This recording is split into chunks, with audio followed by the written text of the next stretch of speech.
NRL Grand Final Day on 2GB is thanks to Holden, the Didi's Group, Ajax Foundry, Sage Institute of Fitness and Palmetto Turf. Well, welcome back to a sun-drenched ANZ Stadium. Grand Final Day. How good is it? Plenty of people making their way via public transport. Those brave enough to use their cars getting out to the home of rugby league here in Sydney. And it is an all-Queensland Grand Final as Cameron Serrano gets the Powerade pulled over the top of him. He's down there at the moment. They've just had their presentations and they're about to do a lap of honour and thank all their fans that have come down to support them. I'm just having a look at the northwestern corner. There's a group of Penrith Panthers supporters down there, so well done to them. Full time in the end, they've done it well. 34 points to 18. Penrith over the Manly Sea Eagles for Shimano in the Holden Cup Grand Final. Emails coming through aplenty, 2gb.com. Click onto the feedback icon. Guys, enjoying the call. I've got the flu with fevers, aches and pains, etc. But listening to you blokes is making it a little easier. Looking forward to the boys calling all of the action later on, and really looking forward to Thursday's chat with the Wok. Go the Cowboys. Good on you, Stephen, at Clayfield up there in Queensland. Good to have your company through 4BC and all of our different stations across Australia. 2GB in Sydney, 2CC in Canberra. It's great to have you with us. So click onto that feedback icon at those websites. Send them through where you're listening to us, whether you're heading out to the game as well. We love hearing from you, the listeners that have been with us right throughout season 2015. All right, David Morrow's vacated the broadcast box. In comes Mark Braybrook to call the Newcastle Knights and Ipswich Jets. Potsy, good afternoon to you once again. Mark Levy, good afternoon. Mark Riddell, good afternoon to you. And I can confirm to you that even though the Jets have named an unchanged lineup, there is still doubt up until this minute whether Kurt Capewell will play or not. He was in a he was in a moon boot. You don't believe it, do you? He was in a moon boot. I have spoken to my contacts. They are needling him and strapping up. He has a ligament injury to his ankle, his left ankle. He is being needled and strapped, and if he can get out on the field, he will. If he can't, Chris Walker is next boat off the rank, and if he can't get out there, Hayden Lip will play in jersey 18. Right, so well, there's still some discussion as to who's playing. So are you going to stand by your earlier statement and say that Chris Walker will play? No, I said he won't play. He won't play. So are you assuming that he will play, this bloke in the moon boot? Capewell, they'll give every opportunity. If Capewell doesn't run out, then they'll try and get Chris Walker to run out. If he can't run out, and he can't run, Hayden Lip will come out. Piggy, I'm confused. You know what the hell's going on? Capewell's going to get on his crutches, run out the tunnel, and he's just going to throw them off. And he's going to get on the field. Well, I guess we'll have to wait and find out very shortly. Piggy would understand. They tell me it's a lower ankle injury, the ligament, and therefore you can strap those up and needle them as opposed to the highs. Pending, yeah. Well, and they are super keen, the Jets. They got off the drink Monday after winning the grand final. They are dead set, super keen to win this game today. All right. Yep. Well, you saw plenty of Ipswich last week. Of course, you called the Queensland Cup Grand Final with Warren Boland and Tony Curry, who was down on the touchline. We saw a bit of Newcastle. It was a pretty ordinary game of football, really, the New South Wales Cup Grand Final. But as far as the Intrust Super Cup Grand Final went, Ipswich and Townsville it was. Yeah, it was a good game, and the Jets played really well. They didn't play their normal style because of the storm that hit before the game, and they lost two players before half-time. Kurt Capewell, who suffered an ankle injury, he's in a bit of doubt for today. Josh Siege also got concussion before half-time, so they were down to two players on the bench for the second half in very heavy and wet conditions. I just wonder how much runs in their legs. But when you see them today, the way they throw the ball around, don't be surprised. Here's an exclusive tip for you. Hang on a second. Your exclusive so far has been there'll be multiple changes to Ipswich, and you got that wrong. Don't be surprised if Newcastle kick off that the Jets try a little chip and chase from inside their own 20 from the kickoff. Not the first set, from the kickoff. Okay, so that's the way they play. That's Ipswich. Piggy Riddell, you'll be joining Potsy in co-commentary for this one. You got an exclusive? What did you think of Newcastle last week in that game we called when they took on the Wyong-Roos out at Pertec Stadium? Yeah, look, it probably wasn't the highest quality game. There was a lot of drop football in amongst it, but the Knights, they got the cash there. Two players in particular I am looking forward to watching this afternoon is the centre, Kerrod Holland from the Newcastle Knights. I was very impressed by him last week. He's a big strapping lad. He's about 23 years of age. I don't really know too much about him. That's why I was really intrigued last week when I watched him play.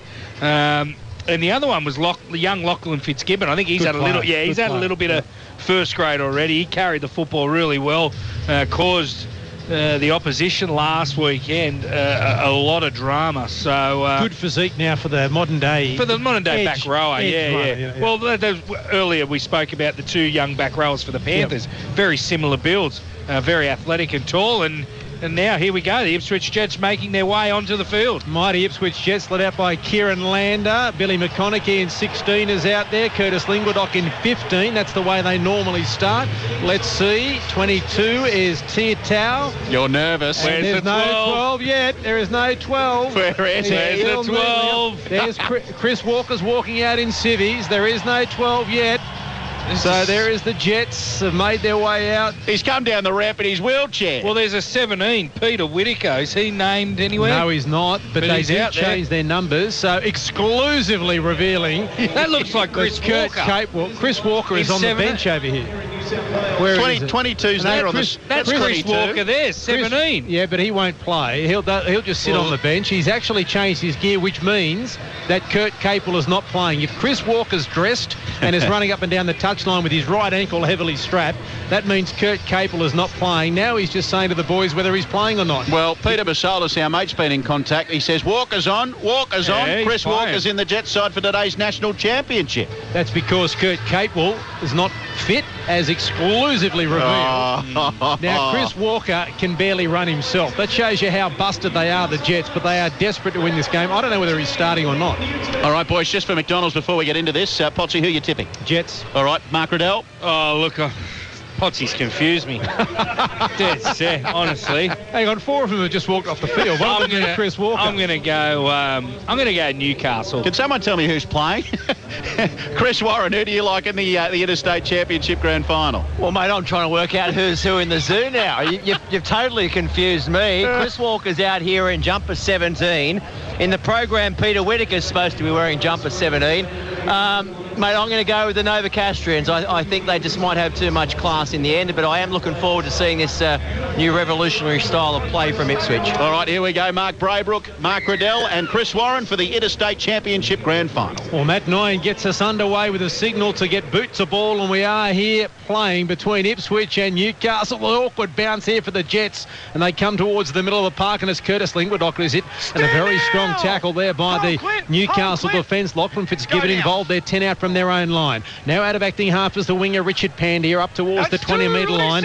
3 players in there to make the tackle for Newcastle right in centre field. Parcell out of acting half. Turns the ball back under to Rod Griffin, who was cleared by the judiciary earlier in the week after being put on report following the grand final. Will play at 30 out from his own line. Parcell out of acting half, and there's a penalty. Damien Sirinen, who started the year at the Gold Coast Titans and played for the Tweedhead Seagulls in the Queensland Cup competition, penalised for marker not square. And so the Jets, after a pretty energetic start, particularly out of dummy half from Matt Parcell, will get a penalty kick 10 short of halfway. Yeah, he was very good, wasn't he? The first set of 6 there. Parcell on his way to the Manly Warringah team next season. Very energetic out of there. He just caught Sirinen not square at marker, and he side the first penalty of the afternoon. And he scored 5 tries in the semi-final against the East Tigers a few weeks back, 4 before half-time. Playing the ball back at over the 30-metre line was McConaughey. Parcell across field. Now Griffin back towards the middle of the park. Steps off the right and runs into the tackle there of Fitzgibbon. Right on the 20-metre line, 20 in from the far touchline. 0 the score. As Parcell goes into acting half, they're 19 out from the goal line here, the Jets. It comes to Cleland, the 5'8". They change direction. Now back on the angle is Capel. That's the other Capel who's had the ball stripped from his hand. In fact, it's Sam Martin starting the game. Now it comes to Cleland, and he is tackled 15 metres away from the line. Tackle count not restarted, says the referee. One of the defenders there, Mataora. Now it is 0, he says. Parcell out of acting half, straight through, and Matty Parcell has scored for the Ipswich Jets.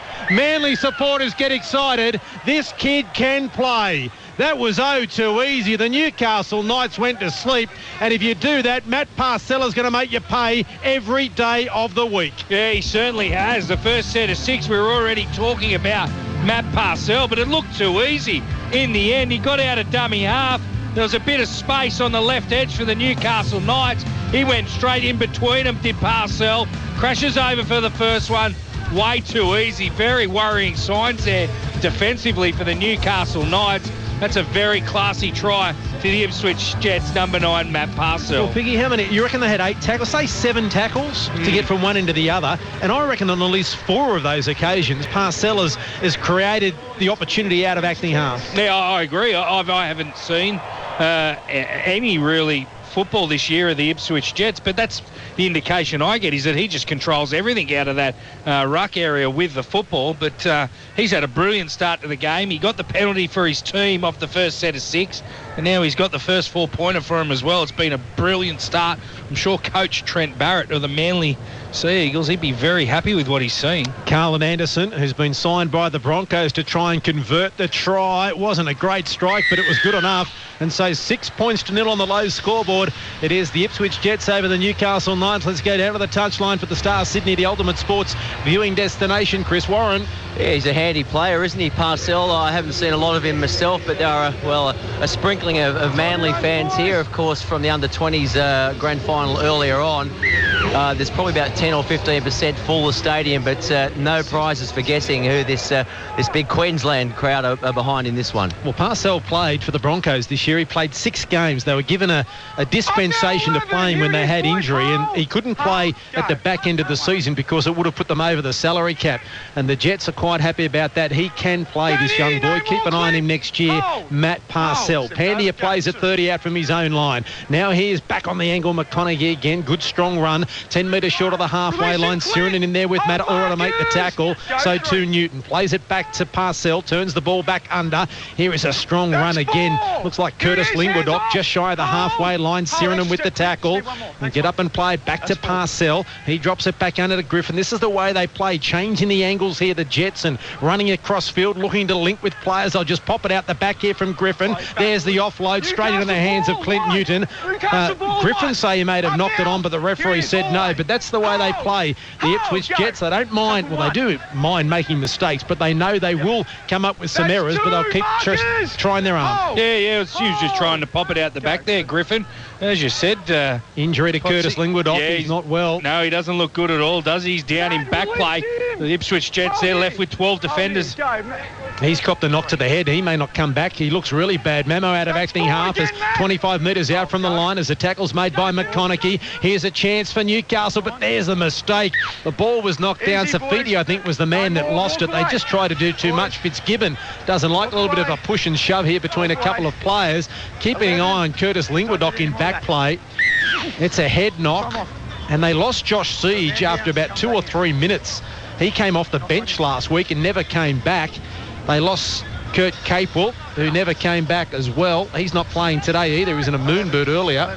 Josh Siege is about to come on. Stop rubbing it in. You're going to keep running with that one today, aren't you? Well, occasionally you get right. I'm still trying to work out who's starting and who's on the bench for Ipswich. Well, they always do this. They always start with Lingwadoc and McConaughey. We don't even have a recognised proper 13 that we know on the field. I do. I know, because you've seen them so often this year. Now Griffin is going to come into the scrum. I'm surprised McConaughey's staying on, that Lingwadoc is staying on, that he's not taken from the field at least to be checked. Anyway, Cleland out of acting back of the scrum, finds Valakapa, who comes up over the 20-metre line and is tackled 15 in from this western touchline. Phillips at acting half. Here's Pandy, the right winger, running across field to get to the centre of the park. Tackled there by Fitzgibbon. 15 metres short of the halfway line. It's Ipswich 6, the Newcastle Knights 0. Dummy thrown from acting half by Parcell. Now linking up here with Martin, who runs across field. This might be Capewell, in fact, who is tackled 5 metres short of the halfway line. It is Liam Capewell, the brother of Kurt, who's not playing today. 5 short of halfway. Lander at acting half. Now Phillips turns the ball back under to McConaughey. Strong run over the halfway line. Winner of the Duncan Hall medal for the best player in the grand final last week. Was simply outstanding for the Jets. He plays it back to Parcell. Dummies right, goes left. Turns it back there to Kieran Lander. He runs across field. Grabbed by the collar and flung to ground by Sirenin. 5 metres into Newcastle territory. Last tackle right in centre field. Griffin at acting half. Cleland puts it high in the air. Tester here for Mamo. Looks at his winger. Tofalau, who takes it. A couple of players colliding in back play, Newton and also Phillips. But the Newcastle Knights have it 15 out from their own line. The Jets lead 6-0. Yeah, I've got to say, that was a great take there from Tofalau. He was under all sorts of pressure. It was a well-weighted kick. It was floating up in the air. Very well done. Now let's see what the Newcastle Knights have got to Arthur. They've hardly had the football. This is the second set they had it, and they dropped it on tackle 2, I think, last time, as Tua plays the ball back.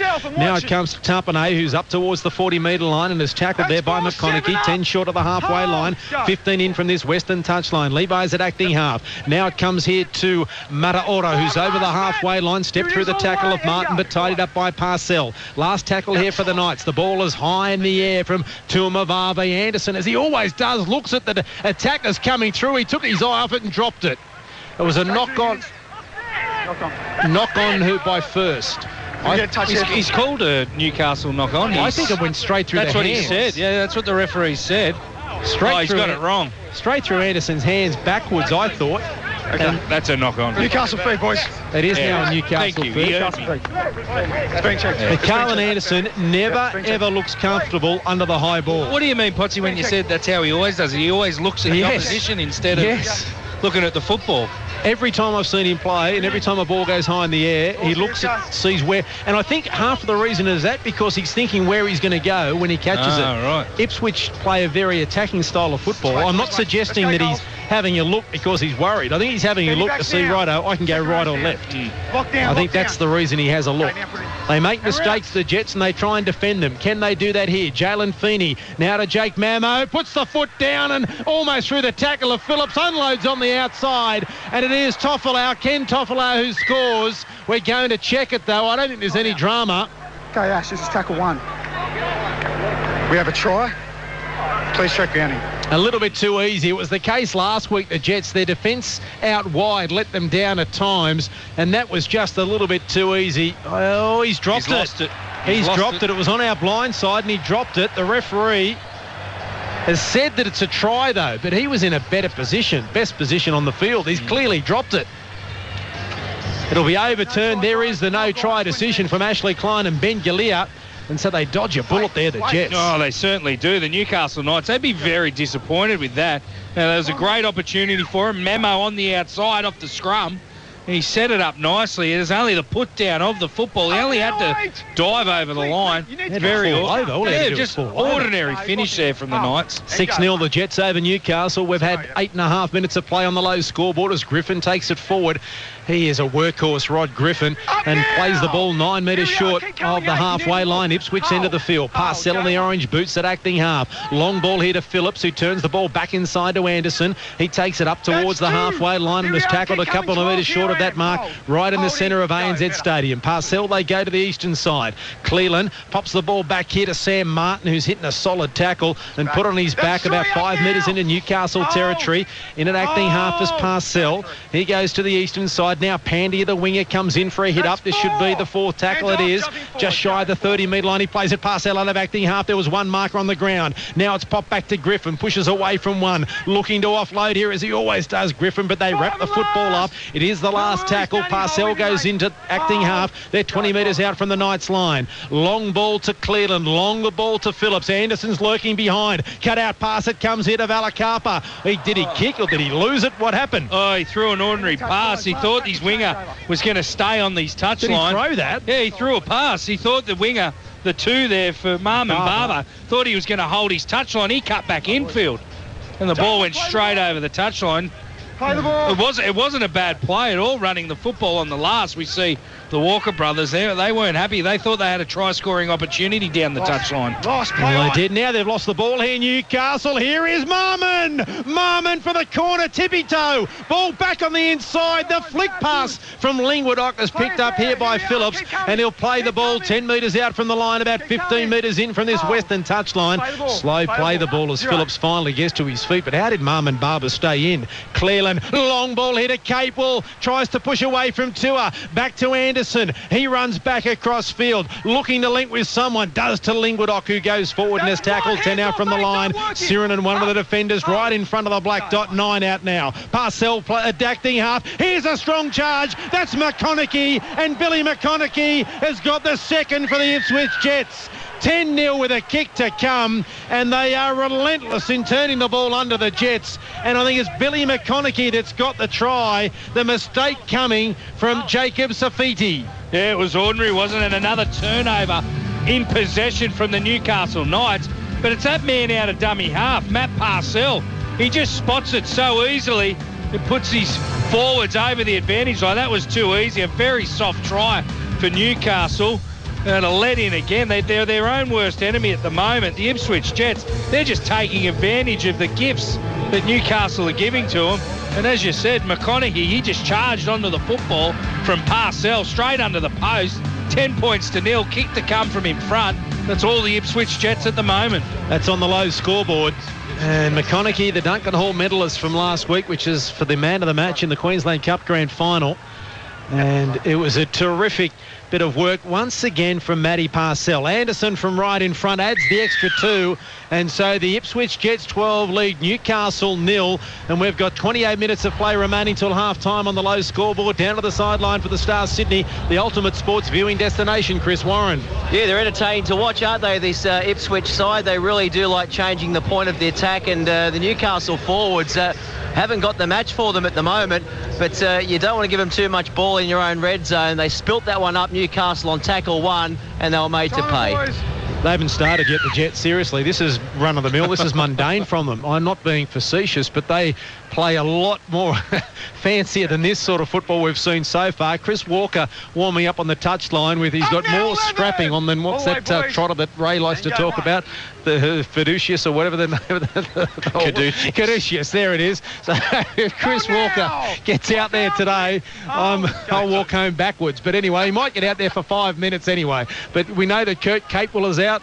He won't be playing, and Walker may get his opportunity. Will this be his last game? His two brothers are coaching the team, and Chris Walker will wear jersey number 17. As Griffin plays at 12 short of halfway. Now Parcell out of acting half again, turns it here to Lander, who runs across field, now running backwards and then straightens. And that's how they play the Jets. They'll get a bloke running across field and then straightening, and someone licking with him. Now Cleland out of acting half. It comes here to Curtis Linguadoc, and he's over the halfway line and has tackled 5 metres into Newcastle territory. They've barely had the ball the Knights, and when they've dropped it. The Jets lead 12-0. Cleland with the kick into the corner. Back there is Toffolo. Not a bad bounce for him. 5 out from his own line. He brings it back to the 20 and met by Kieran Lander, who makes a very good tackle. It's his last game this afternoon as well, Kieran, and he'll play the ball back. Toffolo now Mamo. 25 out from his own line. He's taken the ground by Parcell. It is the Jets over the Knights by 12 points to nil. Now Tua. He's taken and put on his back there by McConaughey. And he'll play the ball. In fact, it might have been Linguadoc. It was.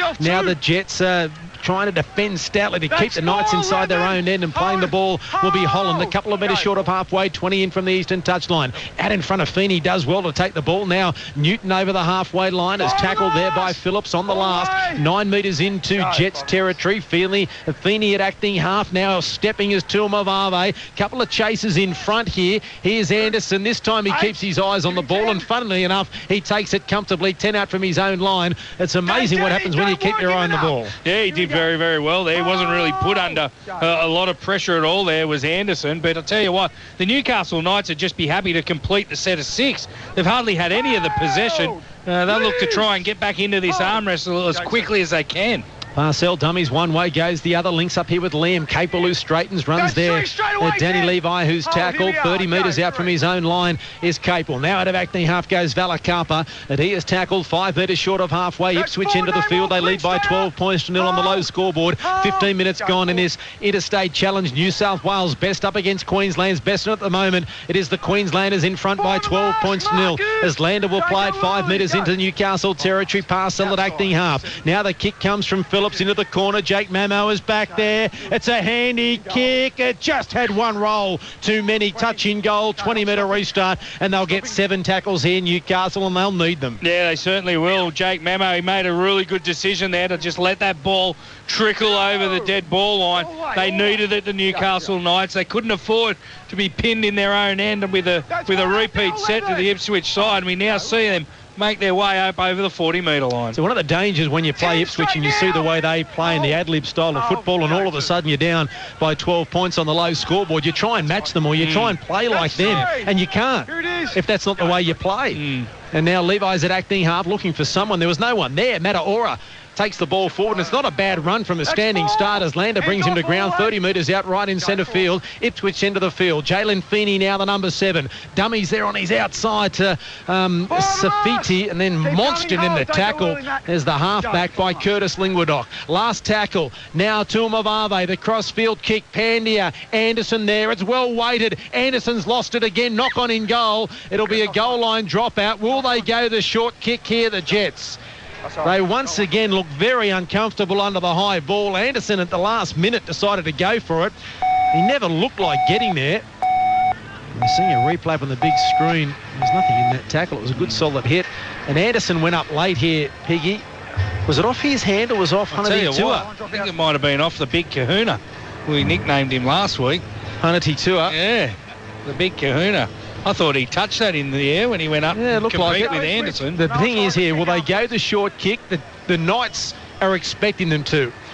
I reckon the Knights are expecting the short goal line dropout. Kieran Lander's not behind the goal line here. That's why the referee signalled time off. He's most probably got some blood again. He's one of these players that just bleeds all the time. He copped the knock. He's a bleeder. He's a bleeder, yeah. But he's a tough rooster. Need to get the Rectinol out onto him. He's a tough rooster. Mate, that's what they use. That's what you use on cuts. It stops the bleeding. Well, he's just slowing it down here so his team can get a breath in here. Sam Martin is going to go the goal line dropout. Will they go the short kick? Well, we see. They normally do, the Jets. Will they do it here?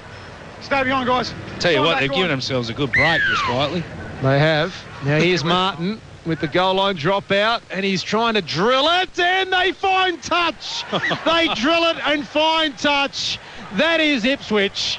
They've gone the driven goal line dropout, and the Knights weren't expecting it. Ken Toffalau just put his hand up. It was going, I think it was going out on the full.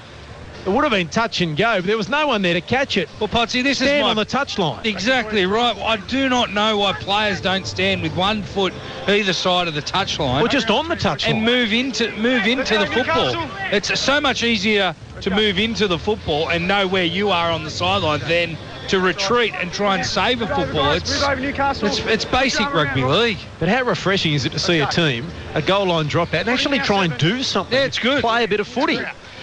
Now they win the scrum, 30 out from their own line. Here's Valakapa running backwards to try and open something up. He almost got away from Tua, and he's tackled 10 metres short of the halfway line. Here's Pandia across field, and he straightens and is tackled right on the halfway line. Look to the offloading. Clint Newton was there to wrap the ball up. Danny Levi was there also. Parcell goes into acting half. They're 5 into Newcastle territory. The Jets lead by 12 points to 0. 21 out from half-time on the low scoreboard. Newton making the tackle. Who's it on? Lingwadock.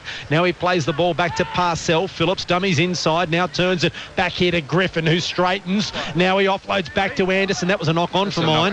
The referee says it went backwards, but I thought it was a knock-on. Anderson picks it up. Now pops it under here to Marmon Barber, who is grabbed by the collar by Jalen Feen. And for some reason, and I'm not sure why, and it should be a penalty, well, Joseph Tapane has come in and done the flop.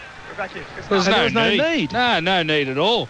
I'll tell you what, I think they're a bit stiff, the Newcastle Knights. I think they should have got the ball anyway. I thought it was a knock-on from Anderson.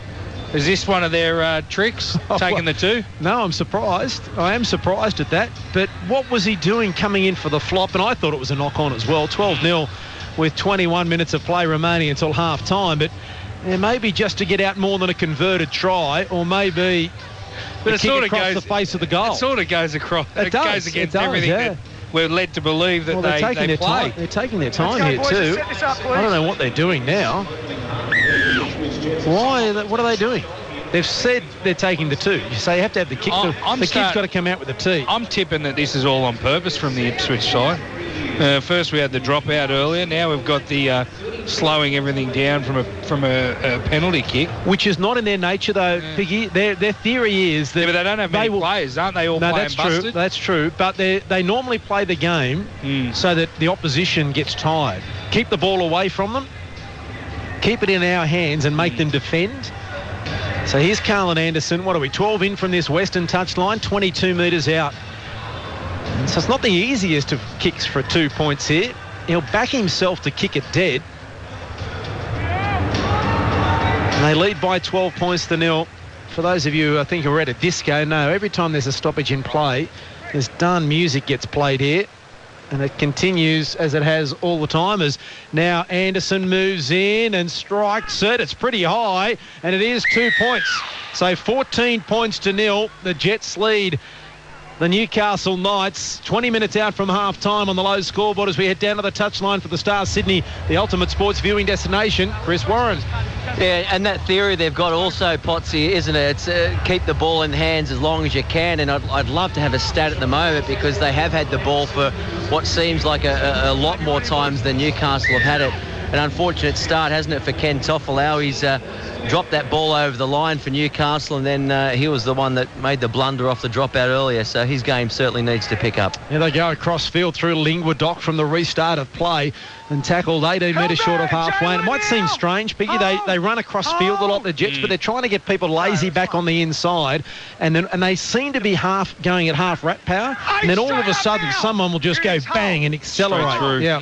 And now playing it, here's Valakapa, Parcell at acting half. Now Cleland turns it into Pandia, who almost got through the tackle. 15 short of halfway. Jets into the field. They lead by 14 points to 0. Parcell out of acting half. It comes to Cleland. Now Anderson steps away from Levi. Now he's into space. Valakapa's got the winger in front of him. Bounces off the shoulder of Toffelau. Keeps the ball alive here to Griffin. He runs across field before straightening and runs into the shoulder there of Safiti. Now the ball comes out the back, as it often does for the Jets. All of a sudden the ball appears from nowhere, and Linguadoc will play it about 9 metres into Newcastle territory. At acting half is Parcell. Now Griffin again. He loves it. Hit up and looked back on the inside, but there was no one there. Last tackle here for the Jets. 30 out from the line. Awful play the ball.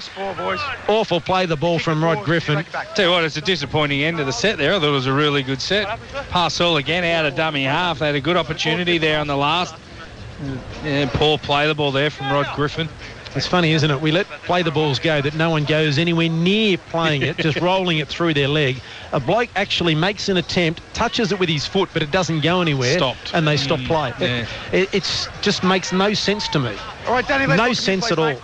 But anyway, there's a little bit of a right-hand thrown, was it, by Mataor on this side of the scrum? Rod Griffin, of course, who played for Papua New Guinea in the World Cup as well. There's so much more experience on the Newcastle side of the football when it comes to NRL compared to the Jets. But last week against Townsville, there was something like 400 NRL games of experience in that Townsville lineup, as opposed to the 6 for the Jets, which is Matt Parcell, who played it this year for Brisbane. And now Newcastle will play it 8 metres into the territory of the Ipswich Jets. Newton, this is his last game, I think. Clint Newton as well. Yeah, he'll retire, after today. So the 2 number 13s, the 2 skippers retiring after today. Feeney short ball. Tapane hitting a solid tackle there by Phillips. Last tackle here. They're 20 metres out from the line here, Newcastle. Feeney's on his haunches in back play. He's in trouble, the halfback. Tumavave high to the wing of Pandia. Stands his ground. They let it bounce. It's off the legs of a Newcastle player, and Anderson will pick the football up. Well, one thing already, Mark Riddell, after 23 minutes of play, I reckon you're going to see plenty of high balls to the back 3 of the Ipswich Jets. Yeah, I think, but the problem is, Potsy, that's the only thing they've got at the moment, Newcastle, as we see. Time off, guys. Cord held. Tackle 2. Let's take it back. This could be an issue for Ipswich because they do keep the ball alive late, and if the referee calls hell too often, we're going to see this a bit. But they've got to get down that end of the field, don't they? Newcastle haven't really offered anything. Their last play option's their only option at the moment, and that's just to put it high in the air and hope for the best. They've got a little bit of joy from it so far, but other than that, there's not much being thrown at this Ipswich side. Well, Billy McConaughey's coming from the field for Ipswich in jersey number 16, and out there is Josh Siege, who lasted about 5 minutes last week, I think, before getting concussion. And now also out on the field, it looks like Fahako Titau is 9 metres short of halfway line. Ipswich end of the field, 20 in from the eastern touchline. Parcell at acting half. Now the kick comes. You just want to get in about the name, I know. I just want to call him Titau, that's it. The kick comes to Mamo, returning it at Marmon Barber, who makes the tackle. 15 short of the halfway line. Newcastle, there's a sloppy play the ball, but the referee says okay. Now the winger Toffelau, who's tackled 5 metres short of the halfway line. Newcastle's end of the field. The Jets lead by 14 points to 0 on the low scoreboard. 16 out from half-time. Tuamavavi over the halfway line. Tackled there by Sam Martin. Also there, Josh Cleland. He gets to his feet right on the halfway line here. Now it comes to Sirinen, straight and hard. Good, solid defence from Martin again. And a lot of these Ipswich players too, Piggy, they're Ipswich juniors, about half the side also. Now it comes to Newton. Out the back it comes to Feeney. Now Feeney finds Tumpane, who's tackled 30 metres away from the line. He gets up and plays the ball out of acting half. George Nadira. Can't believe George is still playing. Now the ball goes over the touchline. Not played out by the Jets. Correct ruling, and it'll be a changeover. The Jets will get the ball. They lead by 14 points to 0. 15 and a half out from half-time on the low scoreboard, but now he's going to say it's a scrum. Not a changeover because it went into touch off the boot, not a drop ball. And so it will be a scrum. Potter, you mentioned that man there, Georgie Nadira. I tell you what, when he came onto the field last week, he actually controlled the game for the Newcastle side a lot better than what the halves for the Newcastle team did. So he's got so much experience. He's been around the game a very long time. He's a very good player, Georgie Nadira. Maybe that's who they need out on the field at the moment, just to steady things up for Newcastle. Well, so I must admit, it's been a sedate start here by the Jets. 14 points to 0 they lead, and they've played some decent football, but they haven't had to do too much so far. They played the ball through Siege, 30 out from their own line. Now, here is that man again, Titau, who's tackled. About 11 metres short of halfway, Ipswich end of the field. At acting half past Sell. Now it comes here to Liam Capel, who had a less than happy game last week, sadly, but he's playing a bit better today. Pandia over the halfway line by a couple of metres, and Newton there to make the tackle. About 5 metres, in fact, now. Nadira in there as well. 5 metres into Newcastle territory. Now Cleland. Here's Phillips to the line. Had support inside and out, but slipped as he came to the defence there of Safiti. Now quick play the ball. Anderson is going to kick for Marmon Barber. Mamo gets a nice bounce though, and Marmon is there. He pushes away from Barber, and who comes again to make that. He's lost the ball. He just lost the ball then. And Jake Mamo gets up abusing Marmon Barber. We saw it last week. Mamo, he carries on deluxe. Last week it was the very similar, all in the opposition faces. Then there was no need for that. He'd won the penalty against Marmon Barber, and he just went on with things. So well, it was a dud penalty. There was no way that was a penalty. He'd want to be careful, though, because it happened last week. And he's a better player than that. He doesn't Jake need Mamo. to do it. He's a better player than that. Up now, 15 metres short of the halfway line. Tarpanay plays it here for Newcastle. Feeney, they're going to go wide. They're going to try and play the Jets at their own game, maybe. Because Corfu was tackled about 8 metres short of halfway. Feeney rushes into acting half and got the ball knocked out of his hand. I thought it went forward. The referee said no, we're right in line with that. If it didn't go forward, it was a line ball call. And the Jets defending here, playing it as Fitzgibbon. Now out the back on the field is Michael Steele. He's not a bad young player either. Steele, who was finally tackled and almost put to ground, but is on his knees. Nadir out of acting half, steps away from Siege, who grabs him by the jumper. Griffin in there as well. It is the last tackle. They're just shy of the 20-metre line. Steele goes into acting half. Now the kick from Tuamavave and knocked on by Anderson. He attacked the footy. It was a wobbly old kick along the ground. He attacked it and knocked it on. He's made a couple of mistakes here so far today, Carlin Anderson, but that's the way they play the game. Yeah, well, he's had a disappointing start to the game, the first 30-odd minutes of the match.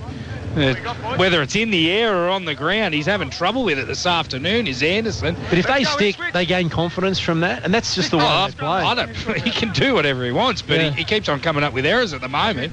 He's gifting the Newcastle Knights another opportunity. The last time the Knights had an opportunity like this, they should have scored 6 points. Well, here they come again. Feeney stepping. Running into the tackle there, Titau, who brings him to ground 5 metres short of the goal line, right in front of the black dot, southern end of the field. Feeney plays it. Now it comes here to Steele. He's tackled by Anderson, the man that made the tackle, and also in there is Lander. Now Nadir out of acting half. Kieran Lander, good tackle over the top as Titau again, 5 metres away from the goal line. Plays it back there, and it comes to Steele, who runs into Anderson. They're muscling up in defence here, the Jets. Safiti was at acting half. Now they say release, and they do. Siege in the tackle. Nadira. Feeney looked for Tuamavave, but he was too far away. Took the line on himself, but was never a chance of getting through. Last tackle. Nadira out of acting half. He's going to be held up. Has he got it down? He has. Somehow he's got the ball down, George Nadira. Time off. All right, Ash. This is we tackle 5. I have try.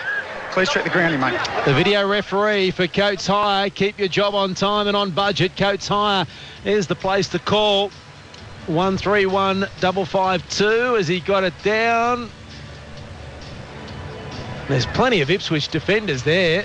How can you tell from that, Piggy? No, you can't really get too much of an opinion from there. Well, the referee said try. He said try, and that's what I was going to say. He was in a great position.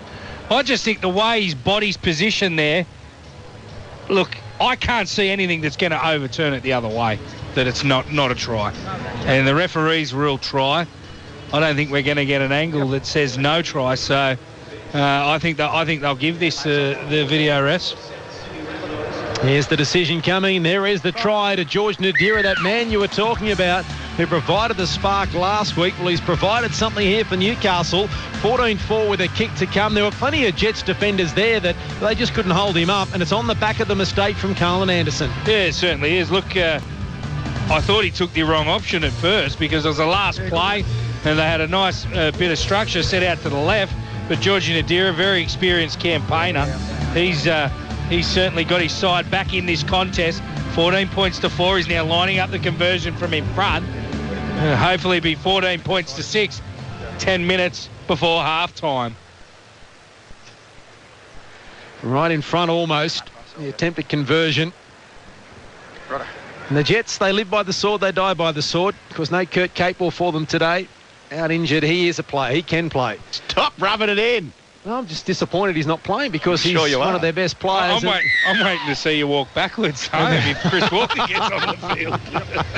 And 14 points to 6 as the attempted conversion was successful as he go down to the touchline. The Star Sydney, the ultimate sports viewing destination. Chris Warren.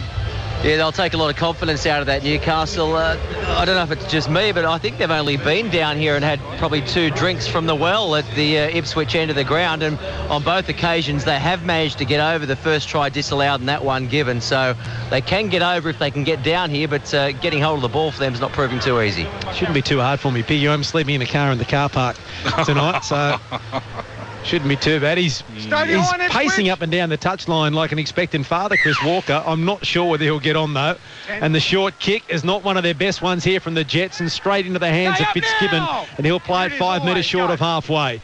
Now it comes to Tua. He's up towards the halfway line. Griffin there with the tackle. Couple of metres into Jets territory. It is Ipswich 14, leading Newcastle 6. We've got 9 minutes of play remaining till half-time here on the low scoreboard. Fitzgibbon will play it 10 metres into Ipswich territory. Newton, he's got no one to pass to, now finds Feeney out the back to Mamo, who juggles, and then he offloads here to Tapane, runs there at Valakapa, who makes the tackle. Marmon Barber's in there as well. They're going to try and force him in a touch. Tapane's doing well. And somehow he stays in the field of play. I'm not sure. There were 6 players there, and they were all tippy-toeing down the touchline. Now playing the ball back to Tofalau. He finds Safiti, who was tackled. 15 into Jets territory, last tackle. And he did. He lost the ball. Well picked up, Mark Riddell. And the mistake on the last tackle here from Jacob Safiti. And so the Jets will get the loosened feed. 15 short of the halfway line, their end of the field. Yeah, well, there's an ordinary set of 6 from Newcastle again. No one really knowing, what they're doing with the set of 6. You mentioned Clint Newton. He didn't know who he was throwing the football to. A real disjointed sort of set. It was a poor pass from dummy half to the 12, Safiti. And then he comes up with the error. Not good at all for the Newcastle side. The Jets have won the scrum. Here's Carlin Anderson. He's got some things to make up for today. Seen him score some unbelievable tries throughout the season. They haven't sparked yet, the Jets. Now it comes on the outside to Martin, who'll play the ball right on the halfway line. It might have to be, in fact, Tiatau, who'll play it on the halfway line. Now Parcell at acting half dummies left, goes back to the right to Liam Capel. He runs across field, then backwards, now straightens. Tapane is there to make the tackle. About 9 metres into Newcastle territory. Liam Capel plays the ball. Now Rod Griffin across field before straightening. Clint Newton there with the tackle, and Anderson just arriving a fraction late. Steele there with the defence for Newcastle. Parcell out of acting half, trying to catch the markers lazy. Well, Clint Newton was lucky not to be penalised. He was neither second marker or back the 10 metres. Here's the last tackle. At acting half goes Siege. Chip over the top for Anderson. Feeney's back there to tidy up, but Anderson gets him and forces him over the dead ball line. That is the way the Jets play. That kick from half-back or 5'8" to full-back. And Feeney was so well weighted, Mark Riddell. It landed half a metre in the field of play. Feeney had no chance. The Jets lead 14-6. Yeah, it certainly was a brilliant kick back on the inside. Looking for the runners. Jalen Feeney, he read it. He got an opportunity to play at the football, but he's got his own side. We see timeout called. I think is it Clint Newton down? Yeah, with an ankle injury, I think it looks like. Yeah, Clint Newton. Left ankle. What about the haircut of Jalen Feeney? Piggy, yes. Would you like your haircut like that? Yeah, I don't think I probably could have grown it like that myself personally, no. What is it, long on one side and short on the other? And... Oh, you know, the kids these days, they do anything to their hair. A bit strange. Chris Walker continuing to warm up on the touchline. I'm telling you what, Walker's going to be buggered by the time he gets out there, if he gets out there. Well, he did say during the week that he was no chance. He tried to run last week and couldn't run. Was it a smother? Oh, I don't know. Seriously, Kurt Capel, they were going to try and get him to play today. He was in the moon boot before the game, but they said we're going to needle him and strap him up and hope he can get out there. And if he can't, Chris Walker's next cab off the rank, and if he can't get out there, they're going to give a game to Peter Whittaker. So here's the restart from Feeney here for Newcastle. That 45 on the fly, and here he comes. Tiatau brings it back for the Jets and got through the tackle and gets up and goes again in his tackle 25 metres out from the line. Now they might fire up here, the Jets. Pandia's out of acting half. Over the 20, runs it Nadira, who makes the tackle. He's 15 metres away from the line. The Jets lead by 14 points to 6. Plays it back to Parcell. Now turns it to Griffin. Now the ball was a metre forward to Anderson, and he's tackled 5 metres out from the line. I may not be correct. It might have been 2 metres forward. He plays the ball back to Parcell. Now to Cleland stepping. Memo there to make the tackle. Still going Josh Cleland. He's only a metre away from the line, and he's tackled there by Steele and Memo. He gets up and plays it on tackle 4. Did he hold on to it? He did. Sloppy played the ball to Parcell. Now to Phillips. Dummies inside the Lander. Valakapa turns it inside to Barber. There was nowhere for Marmon to go, and he goes into touch. Well defended there by Joseph Tapane, who held his ground and knew that Marmon Barber had no room down the touchline. Yeah, Tapane did it phenomenally well there. He read it really well. He was on his man. He was on his opposite centre, and he knew Barber had cut back on the inside. So straight away he just switched. And beautiful play. Just wrapped Barber up, put him into touch. Well done, Joseph Tapane there. He saves the day for the Newcastle side. A try there for the Ipswich side. And you'd almost say game over with how things have been going. So he certainly has saved the day. 5 out from half-time. It is the Jets leading the Knights by 14 points to 6 on the Lowe's scoreboard.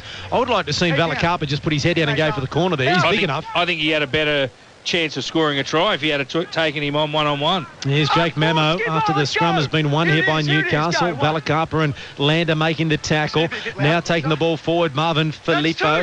Not too often you've had in games a Marvin up against the Marmon in the one game, Piggy. If you can just check the record books to find out when the last time that happened, it'll be much appreciated. Newton plays it 10 short off halfway. Maybe we get the big man onto it. And he's doing nothing at the moment. Now over the halfway line, the Knights take it through Tarpanay into Ipswich territory. Now Feeney through the hands of Korpu. It comes to Tuamavava, throws the ball over the top to Hanati Tua. He's 40 metres out from the Jets line, and Pandy is there to make the tackle. 5 in from the far touch line. It is the Jets leading by 14 points to 6. 4.5 out from half-time on the low scoreboard. Tuamavava puts it high in the air. Carlin Anderson again looks to see who's there, and now it's taken by Newcastle, and the Jets have knocked it on. They went to pass the ball, and I think Anderson may have come up with the error again, knocking the ball down from the pass, and it will be a Newcastle loosened feed. The Jets lead 14 points to 6. I tell you what, they're lucky they can kick half decent on the last, the Newcastle side, because it's the only way they've been gifted an opportunity at this end of the field. Again, I think it's Toffolo. He comes in and makes a play at the football, tries to force the pass out the back. It's then knocked down by Anderson, the fullback. A great take there from Toffolo, yeah, and then knocked down there. You reckon? From the, is it the 13? Lander. You reckon? I think he played at the football. Anyway, they've got to defend this here right on half-time, Ipswich. They scored a try right on half-time to really break the game open last week against Town. Oh, there's a high forearm almost to the face there of Sam Martin. His tackle, 12 short of the goal line. Ipswich centre of the field. Now Filippo, dummies inside, goes himself and is tackled there by Lander. He's only 8 metres away from the line. Nadira goes into acting half, 20 in from this western touchline. Still goes the decoy. Feeney to Mavave. The pass may have been forward to Fitzgibbon. The referee said play on, and he's trying to back his way towards the goal line and is tackled there by Martin. 5 metres away from that mark. Plays it back to Nadira. Comes back to Feeney. Short ball, and Filippo has been chopped down by Kieran Lander. Well, that is a copybook tackle. Force the ball free. Away goes Marmon. They won't catch him. Here comes Hanani Tua. Marmon racing. Feeney chasing. Marmon wins. The Jets go 90 again. Marmon Barber scores again. And the Jets lead by 18 points to 6. Oh, well, this is what we've been waiting for. I tell you what, Barber should go back and thank Lander, because that was an unbelievable tackle. Forced the football free. And then Ipswich, they play footy straight away. Back on the inside to Barber. Barber back through the middle of the ruck. There was no one home at all for the Newcastle Knights. It was a foot race. I thought Feeney was going to catch him, but Barber, too much pace. He dives over in the corner. 18 points to 6 to the Ipswich Jets. 2 minutes remaining before the halftime siren. And now an opportunity to go 20 points to 6. That is the way they play. Well, that's what you're looking for, isn't it? And I've got to be honest, I'm watching this first half and I haven't seen a lot of this Ipswich side. I'm sort of like, what's really different, you know? What they're trying a few things. Most of the things aren't really coming off, but that's what you want to see. You want to see a side pick the football up and instead of just taking the tackle, look to run and play some footy straight away. Brilliant play from the Ipswich Jets. Brilliant 4-pointer to Marmon Barber. On the back of defence, though, you talk about their attack and how they score great. It was their defence that won the grand final last week, and that wouldn't have happened if it wasn't for that scything tackle from Kieran Great tackle. Lander. It was a great tackle. Forced the ball loose, and but their immediate instinct to play. Yeah, that's what I enjoyed about that passage of play there from the Ipswich side. So Carlin Anderson, 5 metres in from this western touchline, 23 metres out, 18 points to 6 on the low scoreboard. And they scored right on half-time last week against Townsville, which gave them a great buffer going into half-time. Then they scored straight after half-time as well. And this kick from touch is a beauty from Carlin Anderson. He is a point-scoring machine, 19 tries and 81 goals throughout the year for Carlin Anderson. He's kicked 4 from 4 this afternoon, 20 points to 6 on the low scoreboard, and we've got 30 seconds to play before half-time, and I don't think the Newcastle Knights are going to be in any hurry to get back and kick off. But Griffin, carrying the ball like an orange, just pops it under to Marmon, and Feeney showed terrific pace in trying to chase him down. And Marmon just had too much of it. Marmon Barber, who was the Intrust Super Cup's leading try scorer this year with 29 tries, Piggy, in 22 games. Oh, it's brilliant, isn't it? That's what you want from your wingers. You want them to be finishers. You want them to show plenty of pace, and that's what he's done. And there is the half-time siren. So at half-time here on the low scoreboard, it is Ipswich 20 leading Newcastle 6. Tries right on half-time there to Marmon Barber, Matt Parcell and Billy McConaughey for Ipswich. Carlin Anderson has kicked 4 from 4. And while for Newcastle, George Nadira scored in the 29th minute and he has kicked 1 from 1. So at half-time, Mark Levy, it is the mighty Ipswich Jets leading Newcastle by 20 points to 6. Thank you, Mark Braybrook. Half-time here in the Interstate Challenge Grand Final. Earlier in the Holden Cup decider, it was a win to Penrith over the Manly Seagulls by 34 points to 18 for Shimano. The Jack Gibson medal for the man of the match went to Sony Luke, the Penrith hooker. A big win to the Panthers. As expected, they went in as the firm favourites in the Holden Cup for Shimano, and they beat the Manly Warringah Seagulls by 34 points to 18. But half-time in the Interstate Challenge Grand Final, 20 points to 6. Ipswich leads Newcastle. There's emails coming through thick and fast. 2gb.com. Click onto the feedback icon. 4bc.com.au. We'll check in with our reporters. We've got Ben Davis from 4BC. He's at Broncos headquarters. Joel Drive from 9 News. He's up in North Queensland at Cowboys headquarters. And our reporter from the Macquarie newsroom, Laura Parr's outside the ground. So we'll check in with them in just a moment. 20 points to 6 as the crowd builds, and so too the atmosphere here at ANZ Stadium on grand final day. Ipswich leads the Newcastle Knights at half-time in the Interstate Challenge, 20 points to 6. We break. When we come back, a look at the first half action thanks to Tyre Power. Get the power of Australia's biggest independent tyre retailer. NRL Grand Final Day on 2GB is thanks to Holden, Manshape, Ground Forklifts, Liquorland, Flower Power and Fair Dinkum Sheds. Welcome back. Great to have your company. The continuous call team on Grand Final day. Ipswich 20 leads Newcastle 6 at halftime in the Interstate Challenge Grand Final. Earlier, Penrith over Manly 34-18 for Shimano in the Holden Cup Grand Final. Let's go down to the touchline as we look at the first half action thanks to Tyre Power. Chris Warren's been down there for both games. He's there for the Star Sydney, the ultimate sports viewing destination. What do you think of that first 40 minutes, Christopher, for the Star Sydney? Well, Mark, I hadn't seen this Ipswich team before live in the flesh, and I'd read a lot about their sort of unconventional style of play. And I've got to be honest, it's really refreshing to see it. You know, it's not a cookie-cutter style of play from the general coach's manual that they adopt. They are prepared to throw the ball around. They run all sorts of different angles. It's almost like they're playing touch football. They're prepared to make some mistakes, but they will back those mistakes up with some pretty resolute defence. Newcastle can't stay with them at the moment. And the trouble for Newcastle, they are tending to fall into the style of play of Ipswich, but Ipswich are geared to this. It's their default pattern, and Newcastle just don't really have it in their armoury. That said, they've only been down the opposition in a couple of times, Newcastle, and they have managed to get over for a couple of, one soft try and one that was disallowed. So the points are there for the Knights, but I just can't see them matching it with this Ipswich team. And while I've got you, Chris, I'm just having a look around ANZ Stadium from up here on the Western Grandstand in the broadcast box. There's a pretty even mix of Brisbane and North Queensland jumpers. How does it look from your vantage point? Well, I can tell you how it sounds, and they're all Queensland, that is for sure, because every time Ipswich make a break or go over, this crowd are really enjoying seeing their other local team put on the entertaining style of rugby league. I reckon we're about a quarter full, maybe slightly over 25% full, but pretty much all of them are Queenslanders. All right, Chris, thank you, mate. That's Chris Warren down on the touchline for the Star Sydney, the ultimate sports viewing destination. Yeah, I agree with him. About a quarter full and just looking high up in the grandstands and the nosebleed section. Gee whiz, there's some people high up there, but thankfully for them, they're escaping this sun. It is a very warm day in Sydney. Some parts of Sydney tipping 34, 35 degrees, so hopefully you're staying well hydrated with the water and the like, and enjoy your grand final day right here with the continuous call team. I'll bring the boys in just a moment, but let's check in with our reporters. We've got people all over the place. Joel Dry's up in North Queensland at Cowboys Leagues Club. Ben Davis from 4BC is Broncos Leagues Club, but Laura Parr from the 2GB, 4BC and Macquarie National Newsroom is outside the stadium. Laura, let's cross out to you. How's it looking out there? No doubt plenty of people making the trip over from the train station. Mark, as you say, tens of thousands of people are already streaming through the gates here. I know you said it sounds like it's a bit of a mix there in the stadium of North Queensland and the Brisbane Broncos, but outside I'd say there's a whole sea of maroon and gold. But you know what? That's not putting off the North Queenslanders. They're used to the heat. They think they've got the home crowd advantage. But as you say, the heat is just absolutely radiating.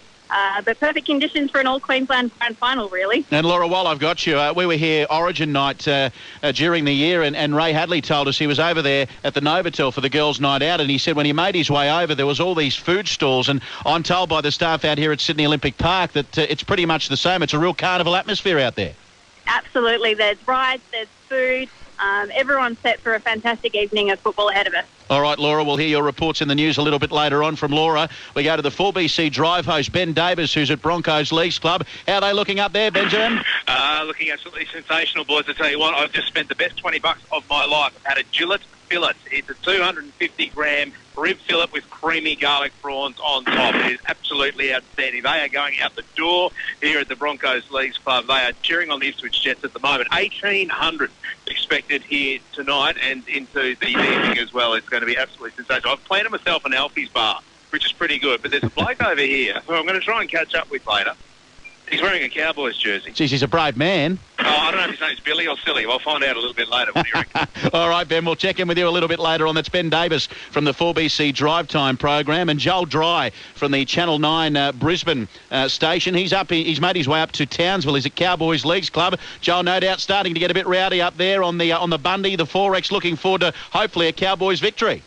Absolutely, Mark. The atmosphere is well and truly building. But to be honest, I'm surprised there's anyone left here in town, because we're at the Townsville airport this morning to watch the flood of planes take off from there from about 5 a.m. this morning. 7 charter flights the club managed to fill through the course of the week. That's close to 1,000 dedicated supporters that forked out their hard-earned to be a part of those charter flights. And they had names like the Michael Morgan Express, the Lachlan Coot Express, all with delivery down the side of the plane. So they were getting excited very early this morning. But for the people who unfortunately are left behind, they've still got some pretty good options. At the Cowboys League Club, as you said, there's a car park party where they're expecting well over 1,000 people, and everything's getting set up there with a giant screen, the biggest screen in town, they tell me. So that's going to be the hottest ticket in town. And also Flinders Street, the main street through Townsville, has been completely cut off by council, and they're also setting up some beanbags, some chairs and some tables for people where there's another big screen. So they're just starting to build. They're starting to flood in now, and it promises to be a fantastic night. And I can only imagine what it's going to be like if the Cowboys can win the trophy. Everyone has said that the party is going to be out of control, and I'm hoping for everyone's sake up here that the Cowboys can get the job done, because it is going to be one hell of a party come tonight and also tomorrow when the team flies back, hopefully victorious. All right. There's an event planned out at the stadium, so easily the biggest party that Townsville has ever seen, and they've been waiting 20 years for it to happen, so fingers crossed. All right, Joel, thank you, mate. We'll check in with you a little bit later on. That's Joel Dry from the Channel 9 newsroom in Brisbane. He's made his way up to Townsville. He's at Cowboys Leagues Club, where they're certainly starting to build the crowd down there, and the crowd's building here at ANZ Stadium as well. Half-time in the Interstate Championship Grand Final, 20 points to 6. Ipswich leading the Newcastle Knights. We'll clear some commitments and take another break. When we come back, I'll get a comment from Daryl Broman and Piggy Riddell and Mark Braybrook for all the second half action. 20 points to 6. Ipswich leads Newcastle. NRL Grand Final Day on 2GB is thanks to Holden, the Dedes Group, Ajax Foundry, Sage Institute of Fitness and Palmetto Turf. Welcome back to the continuous call team at ANZ Stadium. 20 points to 6. Ipswich leads Newcastle at half-time, waiting on the two teams to come out for the second half. Earlier in the Holden Cup for Shimano, Penrith over Manly by 34 points to 18. Sonny Luke, the Penrith hooker, named the man of the match, so he takes home the Jack Gibson medal. Just while we're waiting on these two teams to come out for the second half, Mark Riddell, Ipswich, they played a different style of football. What did you think of their performance in the first 40 minutes? Yeah, they've certainly been the better side of the two. Really, I just think the difference has been Parcell out of dummy half. Look, they've scored 3 tries. He scored the first one. He set up the second one. He's been the difference for him. All right, Grant's listening to us in northeast Thailand. Loving the coverage. Superlative work so far, boys. Looking forward to free-flowing tri-fest in the Broncos-Cowboys game. Lachlan Coote to have a blinder and the Cowboys to win by 10. Thanks for a season of great calling, fellas. Love it. 2GB.com. Keep them coming, or 4bc.com.au. Now, Piggy, I just want you to turn around and have a look at the jumper that Daryl Broman's got on. I know. It's a little bit small for Daryl. Big man, I'm assuming that's not Piggy. Is that Piggy's or it's not yours? Yeah, he stole it. Well, it's freezing in this box. I know I shouldn't be complaining because apparently it's very hot outside. It's freezing in this box. You're rugged up like an Eskimo. Well, it's a good jumper because I just had a bit of chicken and white my sleeve with it, so everything's good. But I've got to say, the Jets to me look a metre quicker than the Knights and everything they're doing. They look like they're keener. And I think you're right. I think Parcell at dummy half is creating it all. But I'm yet to see a lot of difference of this play they play. I haven't seen a lot of it, Mark Braybrook. It's been, from my perspective, disappointing. I mean, they're playing well. They run across field, but there's no chips. There's nothing different. They've been very conservative, and I mentioned that during the call, the fact that this is not, that they haven't hit go yet. Maybe when will that happen? Well, in the second half, as the Knights get a bit tired, don't be surprised if they start doing little things like that. And this game means a hell of a lot to Ipswich. I mean, the Ipswich city itself is a city that's been maligned for many years. And not only the city, but the Jets are a club that players didn't want to play for. And now they've finally won a Queensland Cup, an Intrust Super Cup. I mean, don't underestimate how important it is for the club and the city of Ipswich to be able to say they're national champions by beating a New South Wales Cup premiers in a game here today. It means a lot to them. I've also done my homework. I played in a game where there was a Marmon and a Marvin. Really? Marvin Hicks played with Penrith back in the early 80s, and there was a Marmon Maloof who played for Illawarra. You're tossing that up, surely. No. Why don't I believe you? You never heard of Marvin Hicks? I've heard of Marmon Hicks, but not Marmon. I haven't heard of Marmon Maloof. Well, you should do your homework. Marmon Maloof and Marvin Hicks played against each other. What position was Marmon Maloof? He was a hooker. Hooker for Illawarra. You're making it up. Marmon Maloof. Toss that one right. Look who's walked in, the People's Champion. He'll warm things up. He's ready. Flopping freezing in here. Freezing. Maybe this is where they kept all the drinks. It's like a cool room. He just walked away. Him and Kurt Capewell had a drink downstairs. Did you find out the story in the end? I told you the story, but no one believes me. He has an ankle injury from last week. He was in the moon boot before the game. They were needling him and strapping him up to see whether he could make it. He finished the warm-up. It was no good. Chris Walker then got dressed. Chris Walker's been warming up for 40 minutes. I asked. If he doesn't get on the field, they'll play with 16. We're never going to hear the end of this. He was right. Exclusively revealed hours ago. Well, I got you, Darryl. Joseph's listening to us on 4BC in Brisbane. G'day, Mark and team. Thanks for another great year. Looking forward to the summer shake. And the big man gave an idea to listeners on 4BC what to expect, given we've never been lucky enough to experience the show before. Go the Cowboys. You're going to get what we got a lot of Sundays this year, I think. You get Thirsty, he's weirdo. You get me, Piggy, and Levi. Someone will be get the sack of magnificent it stuff. before the year's I'm being out. recycled. Will you be... any chance of you, Mark, reading the news for us in summer? That shan't be happening. Where you do your best I work. do the reading. I read news on the Alan Jones breakfast program and the Ray Hadley morning show. On 4BC. What if we personally request you? That shan't be happening. Go away, Darryl. 20 points to 6. Ipswich leads Newcastle. Ipswich Have a good call. Taking their position at the northern end of the ground. It looks like they'll kick us off. Newcastle will go to the southern end of the ground. Chris Warren's on the touchline. Peggy Riddell in co-commentary. Mark Braybrook, it's all yours for the second half action. 20 points to 6. Ipswich leads Newcastle. Thank you very much, Mark Levy. We'll see the short kick-off, no doubt, here from the Ipswich Jets to start the second half. I can officially confirm that Chris Walker is still warming up on the touchline. This is the best warm-up ever from Texas. He is warming up on the touchline. He has been for the first 40 minutes of the game as well. I'm tipping he's going to play, Potty, and you're going to His be brothers walking... his brothers will throw him on. Well, you're going to be walking back to They'll Brisbane. throw him on with a couple of to Brisbane. I didn't say to Brisbane. I said to home. And my home is where your heart is. And my heart, I said I'm in a car in the car park tonight. Please. I'm staying there tonight. Anyway, they will try the short kick-off here, the Jets. I think they want the different kicking tee. But Marmon Barber is there at halfway, waiting for another tee to come out. I think that's what they're waiting for. Everyone's looking around for something here. Kicking tee. Yep. The Jets are defending the northern end of ANZ Stadium. And the Knights know it's coming, the short kick-off. They've got a couple of variations. Will it be the high one or the hard one along the ground to bounce over the head into touch?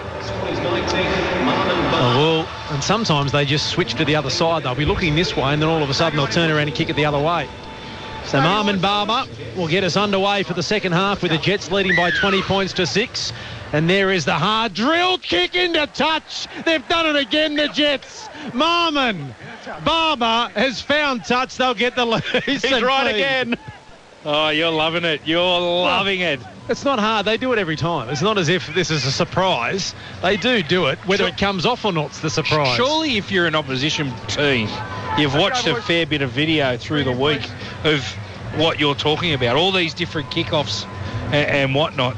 So it shouldn't be a surprise to the Newcastle side. But stopping it's another thing, isn't it? I know, but like he was there. His positioning was poor. Now Cleland to Phillips. Now here's Valacampa, who looks up and sees Feeney in front of him and takes the tackle. Inside the 30 they go here, the Jets. They're about 28 metres out. Valacampa very slow to his feet. Now across field, Griffin looking to link with someone. This is where Carlin Anderson comes in and gets the short ball out the back. Marcel goes into acting half. They're right in the centre of the field, 20 metres out. Anderson is lurking to the left. They go to the right here through Cleland. He pops the ball back on the inside to Martin, who comes back to almost where it was played by Griffin. 21 metres out, right in centre field. Parcel out of acting half. Now it comes here to Cleland. He runs across field, turns the ball back on the inside to Phillips, who pops it back here to Siege. And Siege is tackled 10 metres out from the line. 20 metres in from the eastern touchline. Slowest play the ball as Clint Newton slows it down. Now it comes to Phillips. The kick. Here comes Sam Martin, who was shouldered out of the way. Legally shouldered out of the way for mine. Martin complains to the referee, but I think the referee got it right. What is Jake Mamo doing? There is no way he touched that ball then, and then he was trying to push someone in the head who had no right to do it. Could easily have been penalised there, Mark. Yeah, well, he's trying to get the Ipswich player out of the way, and again, it's what we spoke about throughout the first half, the way he just carries on with things.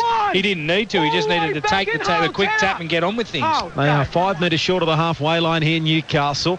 Now over the halfway line they go through Fitzgibbon. He's tackled 5 metres into territory. Might be Michael Steele, in fact. Nadir Nadira out of acting half. Over to the eastern side of the field. 10 in from touch. That's Newton will right. play the ball. Phillips, one of the Here it is, keep defenders. coming, So keep there coming. is Kieran Go, Lander as well. Nadira's at acting half. Now Feeney. Feeney straight there to Corpu, who's put on his back. Strong defence. Over the top was Sam Martin, but who was round the bottom? It was Matt Parcell, the hooker. Now it comes here to Tuamavave, looking inside and finding a runner in Filippo. Tackled there by Parcell, who's hurt. Up out of acting half. Nadira, they're short here, the Jets, and scoring is Jalen Feeney. Matt Parcell was left lying on the ground injured. Out of acting half again, George Nadira, and they scored a much-needed try, Newcastle, with a kick to come. It's the Jets leading by 20 points to 10. Yeah, they certainly needed that to start the second half, did the Newcastle Knights.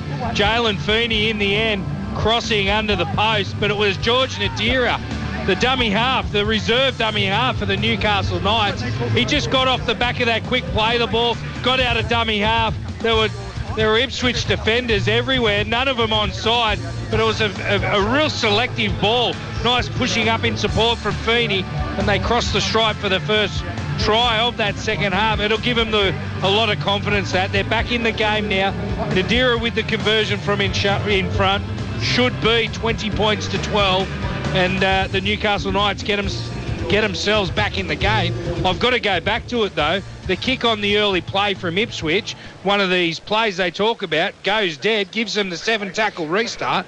Newcastle Knights go down the other end of the field and score 6 points. And Mamo could easily have turned the ball over by A, not tapping it correctly, which he went nowhere near tapping it, but B, trying to be a smarty and push someone in the back of the head when there was no need to. He needs to get it out of his game. He did it last week. He doesn't need to do it. He's a better player than that, as Nadira adds the extra 2. And so 20 points to 6 at half time. Very quickly, Chris Warren on the touchline has become 20 points to 12 for the Stars Sydney. Yeah, absolutely, and exactly what the doctor ordered for Newcastle, so they are right back in this game. I was in close to the sheds at half-time. I can tell you this Ipswich side, their half-time break is a mirror image of the way they play the game in the 80 minutes as well. They were screaming and shouting and high-fiving. They came out of the tunnel, all to a man saying, great day for footy. Oh, that went backwards. It was almost a knock-on, leaping through the air. Kerrod Holland was able to stop that from going into touch, and he'll play it 30 out from his own line. Now here's Marvin Filippo across the field and is tackled 10 metres short of halfway, Newcastle's end of the field. Quick play the ball. They've certainly got a bit more of a spring in their step in the second half. Newcastle, they didn't have this much energy in the first as Corpu was playing it. Now it comes through the hands of Feeney up to Clint Newton, who's tackled 35 metres out from the Jets line. Plays it back to Nadira. Now it comes to Steele. Runs at Griffin, who makes the tackle. Pass there is there as well. It's the last tackle here for Newcastle. They're 22 metres out from the line. Will they go high in the air again? No, they're going to run it. Tuamavave. Now to Mamo. Mamo for the line. He throws the ball over the top to Tua, away from the touchline. Tua's still there. It's the last tackle. It's been touched by the Jets, and Anderson runs it over the dead ball line and ends up almost where Jimmy Barnes will be standing in about an hour and a half from now. Yeah, he got a shove in the back there by the big kahuna chasing through. It was a good option for him in the end. He got it through in behind the line. It got a touch from the Ipswich Jets. And then they get it. They force another repeat set. It's all the Newcastle Knights to kick off this second half. Everything going their way. They're, as you said, Potsy, they're running with a lot more vigour. They're fighting harder to play the football, getting a lot of roll on from dummy half. But Georgie Nadira again from that position, he just seems to be steering things nicely for Newcastle. They've only had the ball for one set in the second half, the Jets, and that's when they got it back from the restart, and that's a penalty. They tried the short kick from the goal line dropout. They found touch, but only 5 metres out, and so the penalty right in front doesn't really mean much to the Jets on this occasion because they chance their arm all the time. This is the thing about them. They make those mistakes. It doesn't worry them. It doesn't affect them at all. They know they're not playing the low percentage. They're always going to make mistakes quite a lot. And so they're quite happy to make those mistakes every now and again if they come off every now and again. Now Nadira will take the tap, 10 metres out right in front. Gives it here to Steele, who takes it forward. Solid tackle. Teartow making the tackle, 5 metres out from the line. He'll play the ball back to Nadira. A crossfield short ball, Filippo, and it was intercepted by Sam Martin. Knock on. Well, it's not a double knock-on. That's right. Can't be. This one Knights, then Ipswich. So it's a knock-on both ways, not a double knock-on. Knock-on by Newcastle, then a knock-on by Ipswich means a knock-on both ways. A double knock-on is 2 knock-ons by the one team, which is a completely different ruling, but the Jets will get the loosened feed. Sorry, mate. Geez, you're technical. Well, I'm not. If Newcastle knock it on twice and Ipswich pick it up, they can run away and score. But if it's a knock on both ways, I knew what the referee meant, though. I think the players knew what he meant. So. Play on. The referee didn't know what he meant because he got it wrong. Now Pandia will play it just shy of the 20-metre line. Will the Jets play some footy from inside their own half, or their own 20-metre line? Valakapa out of acting half. And he's up towards the 25, gets towards the 30, but before being put on his back, they just look a bit slower in the second half. Maybe it's because Newcastle look a lot quicker. Pandia out of acting half for Ipswich, up towards the 40. They lead by 20 points to 12. The Jets over Newcastle, 7.5 minutes into the second half on the low scoreboard. Plays the ball back past Sell out of acting half. Now Griffin straight and hard, and a solid hit up here from Rod Griffin. Still going. He's carrying players about 10 metres. Rod Griffin, he's still going. He's picked up an extra 15 metres from where he was touched and will play the ball 40 metres into Newcastle territory. Cleland turns the back into McConaughey, back on the field here for Ipswich, and he's tackled just shy of the 30-metre line. It's the last tackle here for the Ipswich Jets. They play it back to Parcell. Now putting the ball high in the air is Phillips. Here comes the chase. Marmon Barber is there, leaping high and taking it really without much pressure. And a good take it was too from Toffelau, but he played a metre out from his own line. Yeah, it was a good take. It was also a good chase there from the Ipswich side. So we see Mamo find Newton with a bit of space. Ipswich like they're firing from the fullback to the lock forward. He wasn't expecting I don't think Clint Newton wanted that in space. No, he did not want that at all. He plays the ball now. Mamo has a run. He's tackled 25 metres out from his own line. He's slow to his feet, Jake Mamo. Now it comes a strong run from Toffelau and chopped down again. Kieran Lander, terrific tackle. Over the top was McConaughey. Here's a strong run from Tampane. Runs over the top of Lander, runs over the top of Phillips, and taken to ground by Valakapa. Now George Nadira gets out of acting half, kicks for Carlin Anderson, who was hoping to go over the touchline. It didn't. Now he runs across field looking to link with Pandia, putting him under enormous pressure because Hanati Tua was there waiting for him and makes the tackle 10 out from the Ipswich line. Now it comes to Cleland. No one in support, so he's easily tackled there by Kerrod Holland, who'll I wish that bloke in front would sit down, but he won't. Ray Hadley moving in front of us. Dal, can you do something about it for me, please? No? And now playing the ball is Pandia. About 21 minutes now. Time off. We've got an injury in back play. Newcastle players in a lot of pain here with legs going everywhere. I think it's Kerrod Holland is in trouble. Is it 3? Or is it 14? Is it Nadira? Yeah, whoever it is no good. It is George Nadira. I think he's broken something. Is he hurt? Shoulder. His shoulders come out. Yeah, I reckon his shoulders come out when he's hit the ground trying to get Anderson on that kick chase. The shoulder, yeah, you see him straight away reeling over in pain there, Georgie Nadira. Tell you what, it's a blow for him. I know they got Denny Levi to come back on the field, but Georgie Nadira has been unbelievable for the Newcastle side. He's got them back in the game. He has, on his own. On his own, yeah. Doesn't look good. It's not a good way to end either. You wouldn't think he retiring as well? Well, you wouldn't think he'd play next year. He retired last year. He was working as an assistant coach / trainer. I'm surprised he's still playing. Yeah, and then he came back this year for the side. And hopefully that's not the end of Georgie Nadira's career. It's not a nice way to finish it all. And Danny Levi is coming back on. I can confirm that Chris Walker stopped warming up on the touchline. He's taken a seat. Josh Siege is on the bench as well, with Curtis Linguadoc down there as well for the Jets, trying to find their fourth player, Sam Martin. No, it's not. It's Landon Hayes, who didn't get much game time in the grand final last week. The backup hooker to Matty Parcell. Why would you take Matty Parcell off anyway? He'd play 80, wouldn't he? Yep. He runs out of acting half now here, Parcell, and turns it back to Griffin. And Griffin, they just look for these holes or someone trying to be a little bit lazy and linking with someone. And Griffin has tackled 10 short of the halfway line. Ipswich end of the field. Plays it back to Parcell. Now Phillips outside the 40, kicking over the head of Mamo, who goes back into the in-goal area. Terrific kick. It's into the in-goal, and Mamo looks up, and there's a wall of green jerseys in front of him, and he runs across field but can't get away from Phillips. And now the Knights have got to work it out from their own end. Ipswich lead by 20 points to 12. And there's half an hour remaining in this interstate challenge between the Newcastle Knights and the Ipswich Jets, and that was Billy McConaughey ruffling up the winger. Don't come in here, number 5. This is for the forwards in here. And so going back to his wing was Ken Toffelau, and he may not come back. Newton takes it forward and is chopped down by the... There's a flop. That is a soft penalty. Rod Griffin to give away that penalty. They needed it. I thought the Ipswich side was slowly starting to get back on top. They've had some really nice kicks pin the Newcastle team in their own end, but a relieving penalty lets the pressure off. Now Tapane with the carry. They can give away a penalty, the Jets. It is one of their weaknesses as well, their discipline. As Levi goes into acting half, now it comes to Steele, who takes it forward here for the Newcastle Knights, just about 10 metres into Jets territory. Now Newton, out the back it comes to Korpu, and he is tackled 35 metres out from the Jets line, right in centre field. He'll play the ball back to Levi. Now it comes to Tuamavave. Decoy runner, and Mamo at the back is tackled straight away by Josh Cleland and put on his back 31 metres out from the line. He'll play the ball back. Levi out of acting half. Here's a chance. The kick along the ground. Hanati Tua is there, and he's got it. Has he got it down? He's got it. I think he may have got it down, although his Marmon kept him up. Time off. It was shoulder to shoulder into the in-goal area. We have tackle 5. I have no try.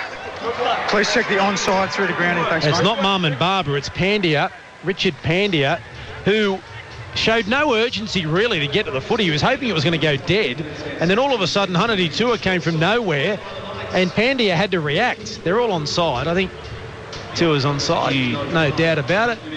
Did he get it down? The referee said no try. They're both fighting for the football. I'm not sure. We're going to have a look at another replay. Here we go, the front on angle. Towed ahead again by Tahua. He got the football. I don't think he's got it down. I don't think he's got it down. He's still held up. He keeps fighting here to get the football down. Does he get it down? Let's play on. He still hasn't got it down. He hasn't got it down. Can you believe that? Richard Pandya, that is outstanding. How did he do that? That's brilliant work. How did he do it, Mark Riddell? You're just waiting for that football, aren't you, to hit the ground? It never did.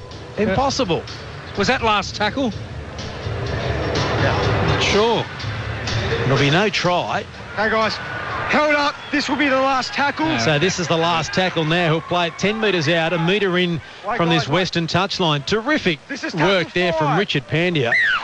And so Tua plays it to Levi. Now it comes here to Tuamavave. The crossfield kick to the wing of Marmon Barber, who flies off the shoulder of Mamo. Check it. And I don't think he knocked that on. I think it hit his shoulder. I don't think he played at it. Marmon Barber never got anywhere near it. At least he's made the decision, Matt Noyen. Have a look on the replay. And what do you think here? Go. I think it comes off his shoulder. I've seen them awarded before. Wow, I thought it come off his shoulder and was play on. Here's the shoulder part of the arm. Look, he was right there, the right referee. there. Fair enough. Play on. I'm happy with it. Play on. Now the Jets are going to get themselves back a little bit of spark here. Maybe the grand final celebrations and the travel down and the injury concerns. Here's Pandya out of acting half. Who can spark them here, Ipswich? They still lead by 8, and there's 27 minutes of play remaining on the low scoreboard. They're 10 short of the halfway line. They'll play the football back. Now it comes here to Sam Martin, and he's up towards the halfway line and play it right on the halfway line. Tackle 4, says the referee, in back play. Parcell goes into acting half. Dummies once, goes himself, half a gap there, and he's tackled 35 metres out from the Newcastle line. Quick play, the ball. Now out of acting half goes Hayes. Mamo gets an awful bounce, wants it to go touch in goal. It does. Just. And so it'll be a 20-metre restart here for the Newcastle Knights if Jake Mamo wants to get the ball back to the 20-metre line and doesn't want to argue with Sam Martin. Yeah, again, here he carries the football, he gets it back. I tell you what, you've got to give him a rap, though, because he let the football go, and it did go over the touching goal and give his side a 7-tackle restart. But, again, just carrying on with a little bit. I think the Ipswich player knocked him over after that football went dead, and that's what he was retaliating over, but there's no need for it. As the Newcastle Knights bring the ball back up towards the halfway line. Levi out of acting half, runs there at Hayes, bounces away from him. Now gives the ball here to Korpu, who has tackled 35 metres out from the line. Ipswich into the field. Levi's at acting half. Now Tuamavave. Dummies, takes them on himself. Parcell makes the tackle. Also in there was Curtis Linguadoc. 4 tackles gone, says the referee. They're 20 metres out from the line. The Jets lead by 20 points to 12. Now taking the ball forward is Marvin Filippo. He's tackled on the last here for Newcastle. 15 metres out from the line, right in centre field. They come to the left-hand side, the western side. Tuamavave kicks, and it's just stolen out of the air by Josh Cleland. And now the Jets have it 5 metres out from their own line. Yeah, there's a wrong option there from Tuamavave on the short side. Yeah, I think he had 2 thoughts in his mind. He wanted to either put it high or put it low. Well, he sort of dinked it halfway in between. There was a real nice catch there from the Ipswich side. And they dodged a bullet there. I thought he really could have rolled it in gold and built some pressure. Valacampa heavily backslammed there by Danny Levi. Now taking the ball forward as Linguadoc. He's about 15 metres short of halfway, 20 in from the far touchline here at ANZ Stadium. The ground covered in shade, but the far grandstand in sunshine at the moment. Picked up and driven. What was wrong with that tackle? That was a pretty good tackle, I thought. He didn't put him into a dangerous position. He just lifted him up and put him down flat. Did he go past the horizontal? Oh, yeah. Looking at it again. Yep. Yeah, fair enough. Yep. He got it right. Yep. Fair call. And now it's going to be a penalty to the Jets. I don't think they've had a penalty for a while. As we go down to the touchline for the Stars, Sydney, the ultimate sports viewing destination. They need this penalty here, Chris Warren. Yeah, they certainly do, mate. 24 and a half minutes to go. Jets 20, Knights 12. And the game's it's hit a bit of a stalemate, hasn't it? I get the feeling that the team that scores next might well win this one. Yeah, the Jets lead by 8, but they haven't been down the other end. I think it was a missed opportunity from Tahul when he got held up over the line. The Newcastle side, they had a great opportunity to really get some points out of the pressure. But be careful here, this Ipswich side, as you said, with their first opportunity for the second half down in this end. Stand up. Play the ball through McConaughey. Right on the 30-metre line he plays it, about 22 in from this western touchline. Phillips dummies inside, goes outside here to Cleland. He pops it back to Valacampa. They come back to the middle of the park. He runs across field. He's gone from one side of the field to the other. Now goes forward, and Tuamawave's there to make the tackle, and coming into a help is Michael Steele. 22 metres out from the line. He's about 15 in from this western touchline. Now Parcell at acting half. Cleland to Phillips. Phillips turns the ball back on to Curtis Linguadoc, who takes it up and over the 20-metre line by a metre or two. They try and put him on his back. Danny Levi is not the tackler. They're all tangled up here. Finally gets to his feet here. Now he plays it back to Parcell. McConaughey inside the 10. He's only 8 metres out from the line. He'll play it 20 in from this western touchline. Parcell acting half. It comes to Phillips. Long ball here. The kick from Cleland into the in-goal area. Memo knocks it over the dead ball line. Landon Hayes was lurking. They'll get another set here, the Jets. They lead by 20 points to 12 on the low scoreboard. 23 out from full time. Yeah, nice kick in behind the line there on the last play. That's the play that Tuamawave needed to come up with at the other end of the field. Well, the Ipswich side, they've got an opportunity down here now. They've got a repeat set. Memo only just saved the day for his side, batting that football over the dead ball line. It's going to be very, very interesting to see the set of 6 here from the Ipswich Jets side. Should I be worried here, I'm Mark? a bit worried about the big you man too. keeps touching me. The whole second half he's done He's nothing giving but you try a and touch massage me. on the shoulders. Is that what it is? Yes. Now here's the restart from Newcastle. It's hurting, I can tell you that. As Cleland is under it now, Pandia takes it 40 or 30 metres out. He stepped and almost broke through the tackle. 20 in from this western touchline. Richard Pandia will play the ball. That tackle may well win this game, that he's stopped Hanati Tua from scoring. Now McConaughey is tackled inside the 20. They go again, the Ipswich Jets. He's in there by about a metre. 12 in from this western touchline. They lead 20 points to 12. We've got 22 minutes of play remaining on the low scoreboard. Phillips turns the ball back on the inside to Tiatau. Tiatau almost gets through. Still going Tiatau. And he's tackled 8 metres out from the line. Mamo was around the legs. Danny Levi was over the top. In fact, it was Sirenin who's back on the field, and Tiatau didn't like what happened in the tackle. Now it comes to Cleland. Cleland dummies, kicking, knocked on. It's been knocked on by Newcastle. They got a bit lucky there. The hand was thrown out. I think it might have been Lachlan Fitzgibbon. Knocked it to ground. Chasing through was Sam Martin. I'm not sure Martin would have got to the footy, and the Jets are going to get another set. They lead by 20 points to 12. Yeah, there's a nice little kick in behind the line there again from that man Cleland. He forced the error from Newcastle. They knew they were in a bit of trouble. Martin was steaming through. Whether he would have got there or not, I'm not too sure. But again, one of these plays that the Ipswich side, they chance their arm at. And they've got another repeat set of 6 here. I'm not sure whether Newcastle can hold them out again. 10 metres out from the line. 21 minutes of play remaining on the low scoreboard. The Jets lead by 20 points to 12. Chris Walker's warming up again for Ipswich. Now it comes from Cleland. It was an awful pass, but Marmon Barber has picked it up around the bootlaces. Here they go. And now Valacampa, who stopped on his run, makes the mistake. First tackle. They can do that. The Jets make an error. And Valacampa just stopped. Barber, it created half a chance. The cover was there. But they've wasted an opportunity here, Ipswich. Yeah, Marvin Barber is electric once he picked that football up. of his bootlaces, stepped back in, then went back outside, flicked it to that man, and we see the Walker brothers on the screen. They're not happy about it. Well, what they were disappointed, not the drop ball, was the fact How do you know? that Valakapa stopped running, stopped supporting. They're very big on support play.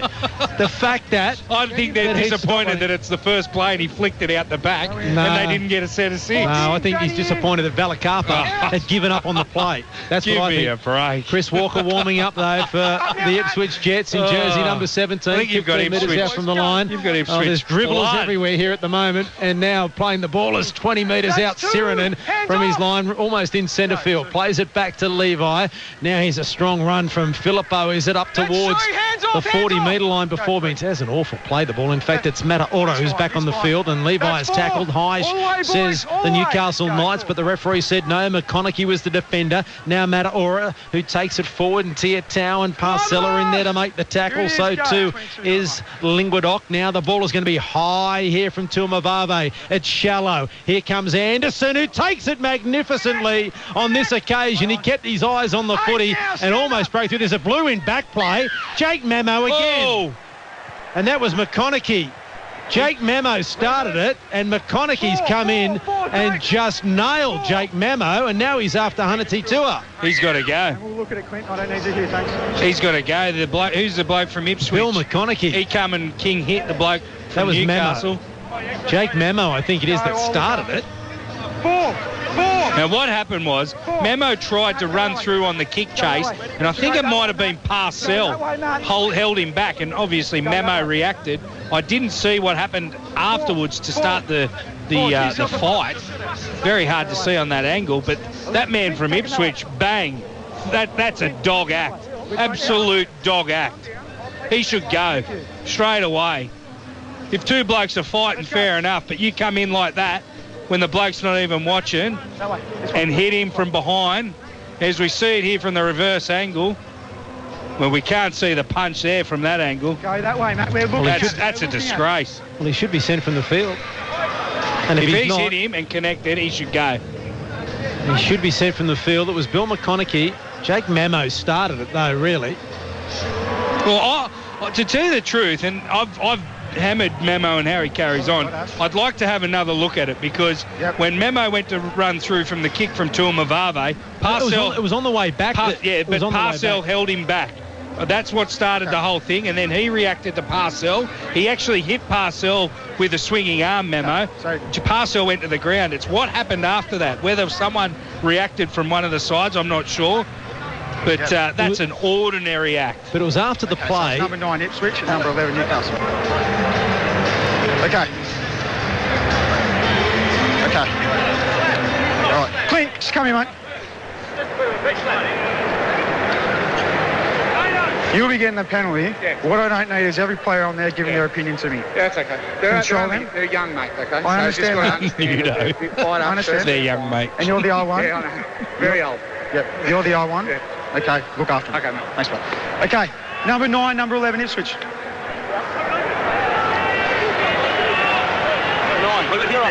Just listen for me, Matt. Where's your number 11? Huh? Okay.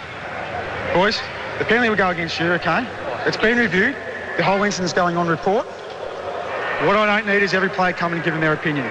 Look after me, you're the captain, take control. Thank you. That's it, Matt. So the player who was involved doesn't even get spoken to. I don't think they've seen it. Time on. Well, how could you not see it? What is the point of them being here? They haven't seen it, or we've misread it, because... No, we haven't misread it, because we've seen it on the replay, and I saw his head rock back. And Billy McConaughey shaped up there. Another person. Here it is again.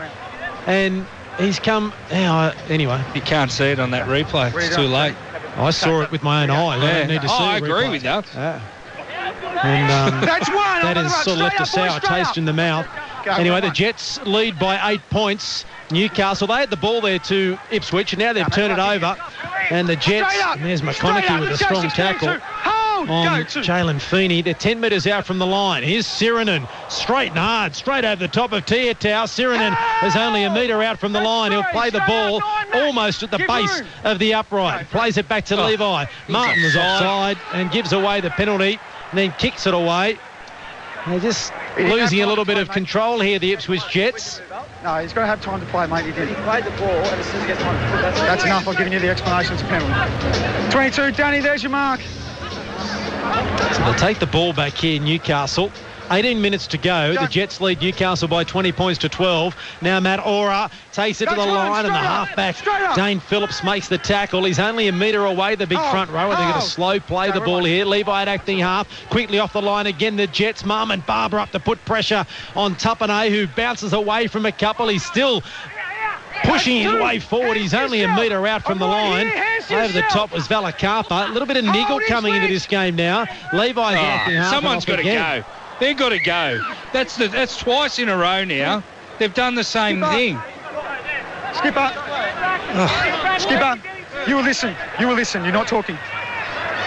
As was explained to you during the week, they must have time to play. You can't just tackle them when they're picking up the ball. Yeah, but this is the rule. No. The rule's behind him.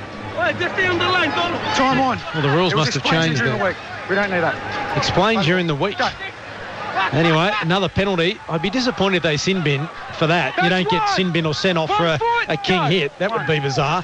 Now here's Feeney. It comes to Tuamavave with the double back on the angle. Pops the ball back here to Mataora. Hit by McConaughey. That went forward. The referee said no, it went backward. Got a little bit lucky there, Newcastle. This could really erupt here shortly. Now Sirinen takes it forward. Nice tackle. That was off the ground. He was tackled with a man. I held on him. They've lost control. The referee have lost control. There is no doubt about that, Mark Riddell. That was a penalty to Ipswich every day of the week. Now Levi out of acting half. Can he get the ball down? He's close. No, he doesn't. The referee is right there. He better not send it. He is sending it upstairs. Tackle 4. I have no try held up. Please review just to make sure he doesn't get it to the ground. Well, he would have put it on your foot if he got it to the ground. You were that close. And the video referee for Coates Hire, I mean, seriously, keep on your job on time and budget. Coates Hire, 13-15-52. There's no try. I mean, the referee is right there. What he said, you had to have time to play as well, and that's not what he had. What do you mean play? Yeah. I'm confused at what time to play means as well. What does that mean? So if he wants to dawdle at acting half, you have to wait for him? Number 9, Danny, you have to play the ball. You've got to play it. Danny Levi has to play because he was the one held up in goal. So you don't want the big front rower going into acting half. Oh, no. So Tuamavave comes into acting half. Go, 4. Tackle number 4. Now it comes to Feeney. Out the back, the pass comes to Holland, but the defence is strong here from Ipswich. Kieran Lander has the ball wrapped up. He was in there as well, Landon Hayes. Now they play it back 5 metres out from the line. It's the last tackle. Feeney, long ball back to Tuamavave. The crossfield kick for Hanati to Pandia. Does very well. He had no chance from the field of play into the in-goal area. It'll be a goal line drop out here for the Jets. This will be interesting to see whether we have the short goal line drop out here. Wouldn't surprise me if they do, but you'd want to have a reef of it down the other end of the field, wouldn't you? 20 points to 12. Well, this is how they play, isn't it? It is, how I know. they play. Absolutely. But we did see in the grand final last week, they did one long goal line drop out when they were under the pump and they led by about 8. Make sure you don't block on those kicks, boys. Let's go, 11. Interesting. What will they do here? This adds to the drama of it as well. What will they do? And they do go the short kick off. It's gone the 10. Who wants it? It's been knocked back by Newcastle. And so Feeney comes up with it. And they're 20 metres out from the line here. The Newcastle Knights with another set. Well, they nearly got it back. And there they go. They chance their arm again. Ipswich, they back their defence. Levi out of acting half. Now taking it forward is Safiti. He's only 5 metres out from the line. Matt Parcell makes the tackle. The Jets lead by 20 points to 12-15 out from full time. Now Tuamavave, Feeney, Clint Newton runs straight and hard and hitting a solid tackle by Valakapa. Mum and Barber screaming for defenders to come out and help him on his left wing. Levi out at the acting half. Now Tuamavave turns the ball back inside to Safiti, and he's tackled a couple of metres out from the line, and Landon Hayes makes the tackle. Over the top was Matt Parcell. Levi at acting half. Now Tuamavave 10 out from the line. The dummy, they fell for it, but Kieran Lander got there and chopped his legs from underneath him. Last tackle 2 metres out from the line. Levi at acting half. Sloppy play the ball. It comes back here to Holland. Holland with the long pass. They've got numbers. Tapane. The ball on the outside. And there's a try. Forward the pass. referee said forward. The pass was forward to Toffel out. The Newcastle players are saying it was touched by Ipswich. The crowd you can hear in the background, the Broncos and Cowboys supporters, love the fact the Jets get a call going their way. 20 points to 12, 14 minutes of play remaining on the low scoreboard. No, he didn't. Play the ball. No, he didn't. So they were saying he touched it. I don't think he did. They were just saying that. They were saying it. I'm not saying that he did, but that's what they were claiming, Newcastle, which they still are. They're going to get down the other end here somehow. Ipswich, they're under the pump here. Here it is. Well, Newcastle, for mine, they don't deserve to really win. They've had all the football. They should have at least had two tries from the amount of possession they've had in this second half. Parcells at acting half. They're 20 metres out from their own line. Here's McConaughey running across field. Now he straightens, runs there at Feeney and Newton. 25 metres out from the line. He'll play the ball back. Pandia goes into acting half. Maybe that tackle from Richard Pandia on Hunnity Tour may be the play that wins this game here for the Ipswich Jets. The juggle from Anderson. He got it back. Now the ball at the back to Marmon Barber. Now to Parcell. Parcell looks to link and does so with Cleland, who's tackled there by Carlos Tulmavave. Last tackle here for Ipswich. Plays the ball right on the halfway line. Phillips, little kick here. No, it's the deep kick. Marmon Barber chasing between winger and fullback. Nice bounce for Kerrod Holland. 5 out from his own line. And Marmon Barber makes the tackle. They did get down the other end, Ipswich. Newcastle will play at 18 out from their own line. We've got 13 minutes of play remaining. The Jets lead the Knights by 20 points to 12. Now playing it here is Topalau. 25 out from his own line. Kieran Lander made the tackle. Levi out of acting half. Dummies to Siren and across field. Taken by Cleland. No, he gets away from that tackle. He's over the 30, going forward, and Cleland comes again to tackle him about 13 short of halfway. Newcastle's into the field. Tour out of acting half. Gets away from Cleland. Stutter steps as he comes there to the tackle of Lander and Griffin, who put him on his back a metre short of halfway. Newcastle's into the field. Levi's at acting half. Now it comes to Safiti, and Safiti's hitting a solid tackle. Nice tackle, McConaughey, but it might have hurt Billy McConaughey, who's slow to his feet. Comes on the last tackle here to Carlos Tulmavave, under pressure from Lander. Steps away and kicks into the corner. Pandia gets the bounce, and it's a nice bounce. They're kicking away from Marmon Barber on every occasion. The Newcastle Knights, and why not when he scored 29 tries in 22 games. And Pandia's put on his back 15 metres out from his own line. Yeah, it was an aggressive tackle there from the Newcastle Knights side. Tua in particular. As we see the Jets, I tell you what, there's a few blokes down on their haunches from the Ipswich side. They need to hang in there. They've done very well defensively. They've had to defend pretty much all of this second half. They're just hanging in very, very well at the moment, under 12 minutes to go. You know they're in real trouble if Chris Walker ends up on the field, because there's he's not fit, I'm telling you. I want him on the field. If he gets out there, they're in real trouble. Now Kieran Lander goes forward here. If he gets out there, you're walking backwards home. 15 metres short of halfway, he plays the ball in centre field. Parcell. Now it comes to Rod Griffin, who's worked his backside off for Ipswich this afternoon. He's up towards the halfway line before he's finally taken to ground by Fitzgibbon. Quick play the ball, last tackle. Parcell out of acting half. He kicks in between winger and fullback. Going back there as Toffel for Newcastle. 10 out from his own line. He just runs around Capewell. Comes to he loses the ball. He lost the ball. One-on-one steal from Josh Cleland. Now Liam Capewell picks it up. This is where they like to play a bit of football here, the Jets. Valakapa back to Capewell. Now it comes back to Marmon Barber. And Barber will look to take the tackle. Yes, he does. And he'll play it 22 metres out from the Newcastle line. Finally gets to his feet to play the ball. Now Parcell gives it here to McConaughey. McConaughey across field. Then he puts the head down and charges. Taken to ground by Fitzgibbon. 15 metres out from the line. He'll get up and play the ball. Now at acting half is Parcell. Here's Rod Griffin stepping. Griffin scores. The big front rower gets the try that he thoroughly deserves, and the try that may win this interstate challenge for the Ipswich Jets. Yeah, I think that'll seal it now. Rod Griffin, I tell you what, you've spoken about him all game, Potsy. He's deserved it, Rod Griffin has.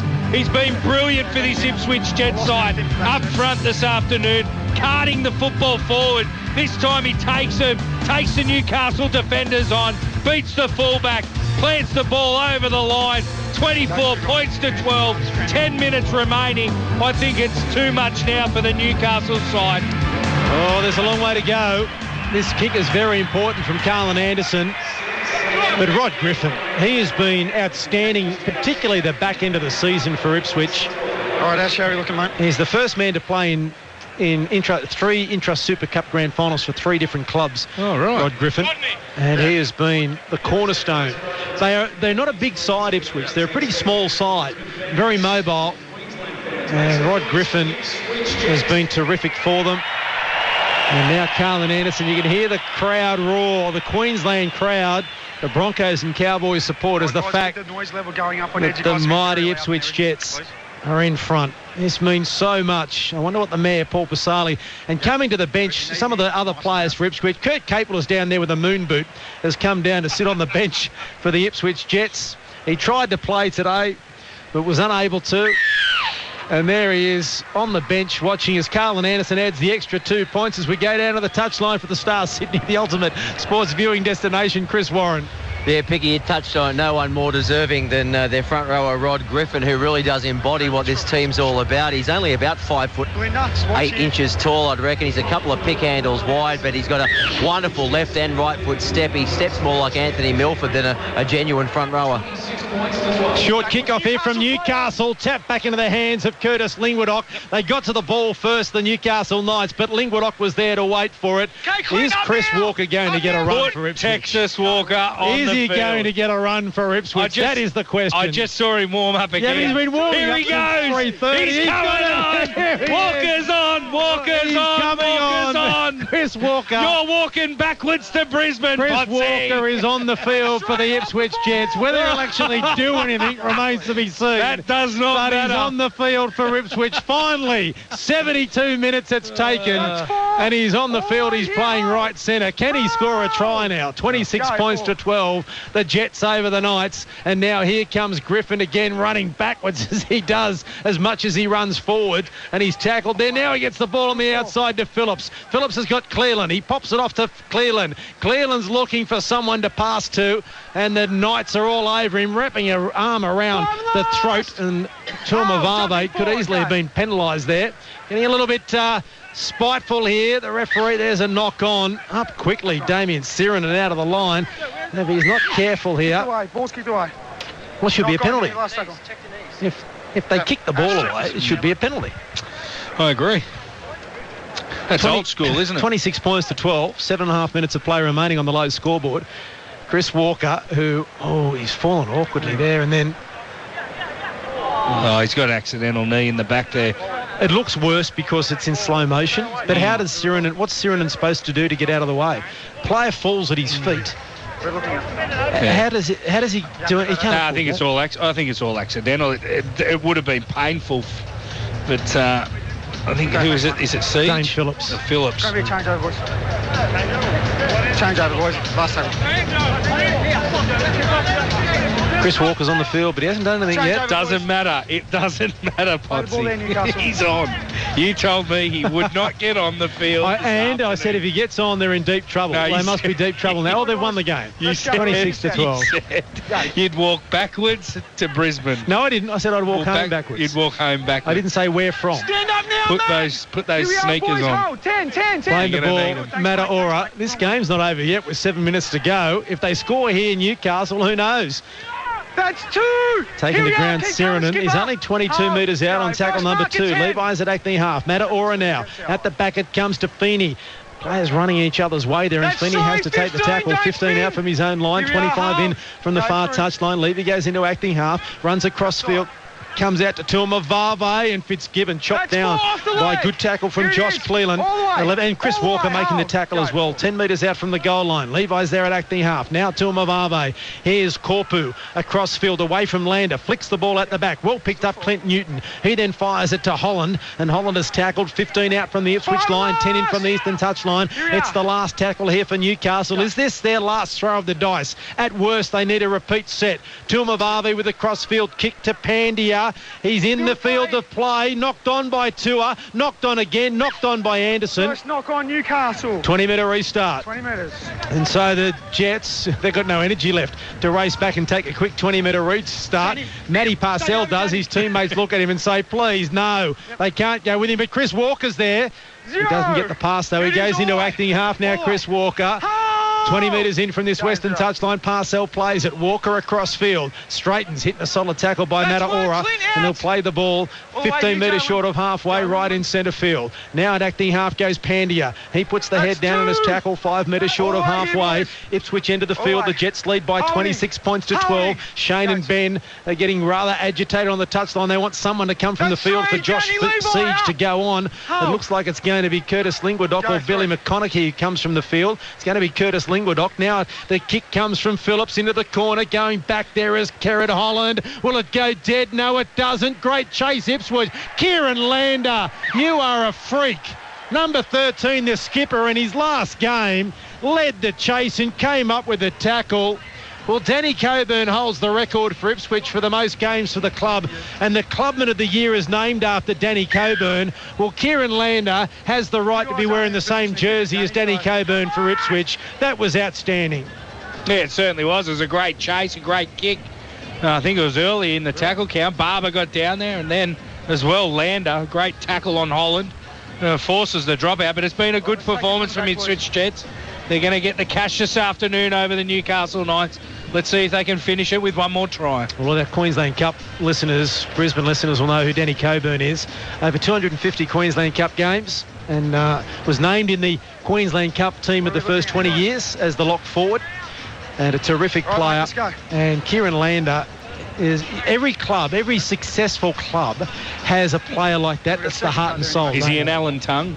Is that a good pretty description? Much, yeah, absolutely. Yeah, Tonguey's here today. Terrific man too. He's a great man. Now, the restart's going to be a short one here from Newcastle, you would think. There's a big hole in the middle of the field from the Jets. Or a Daryl Broman. Now, Parcell is under it. We'll let Daryl talk about that when he comes back on a little bit later. As now, it depends on which club you're talking about, though, too, Piggy. Now playing the ball is Parcell. Sirenin making the tackle. Matty Parcell. He is touching me a lot in his second half. Mark, I'm a little bit concerned. He's touching me a lot. Now, Cleland turns it back into Sam Martin, a local junior from Brisbane North, will play it about 5 metres away from the goal line. Sirenin making the tackle. Parcell! He started it. Can he finish it? No. He's forced back in the tackle. Marvin Filippo making the tackle there for Newcastle. He's only 5 out from the line. There's less than 5 to play. Now it comes to Cleland. Phillips pushes away from Newton. Throws the ball on the ground, picked up here by Valakapa. They're going backwards. Now it comes to Josh Siege, the front rower. He goes forward and is taken to ground by Tapane, about 18 metres out from the line. Valakapa at acting half, running across field, looking for an opening. It was almost there. Last tackle. Sam Martin goes into acting half. Long ball here to Cleland, kicking not his best and dived upon by Fitzgibbon. And Newcastle survives. 3 minutes and 50 seconds of play remaining on the low scoreboard. It's the Jets leading by 26 points to 12. Yeah, Fitzgibbon there. He did well there to read the kick in behind the line. Just jump on that loose ball. The Ipswich side looking to get another repeat set, but they're doing very, very well again defensively. Now they take the ball forward. If Chris Warren's interested or wants to know who to talk to from the Ipswich Jets at full time, Matty Parcell's a good gibberer, so too Kieran Lander. Either of those two will be fine. As taking the ball forward is Corpu. Touched there by Sam Martin. And then he kicks the ball away again. Time off straight away. And so they're not giving up here, Newcastle. 26 points to 12. 3 minutes and 19 seconds of play remaining on the low scoreboard as we go down to the touchline for the Star Sydney, the ultimate sports viewing destination. And Chris Warren, they've deserved this, the Ipswich Jets. Oh, absolutely, Marco. They've played stronger, particularly in the second half, and it wasn't all going their way midway through that second half.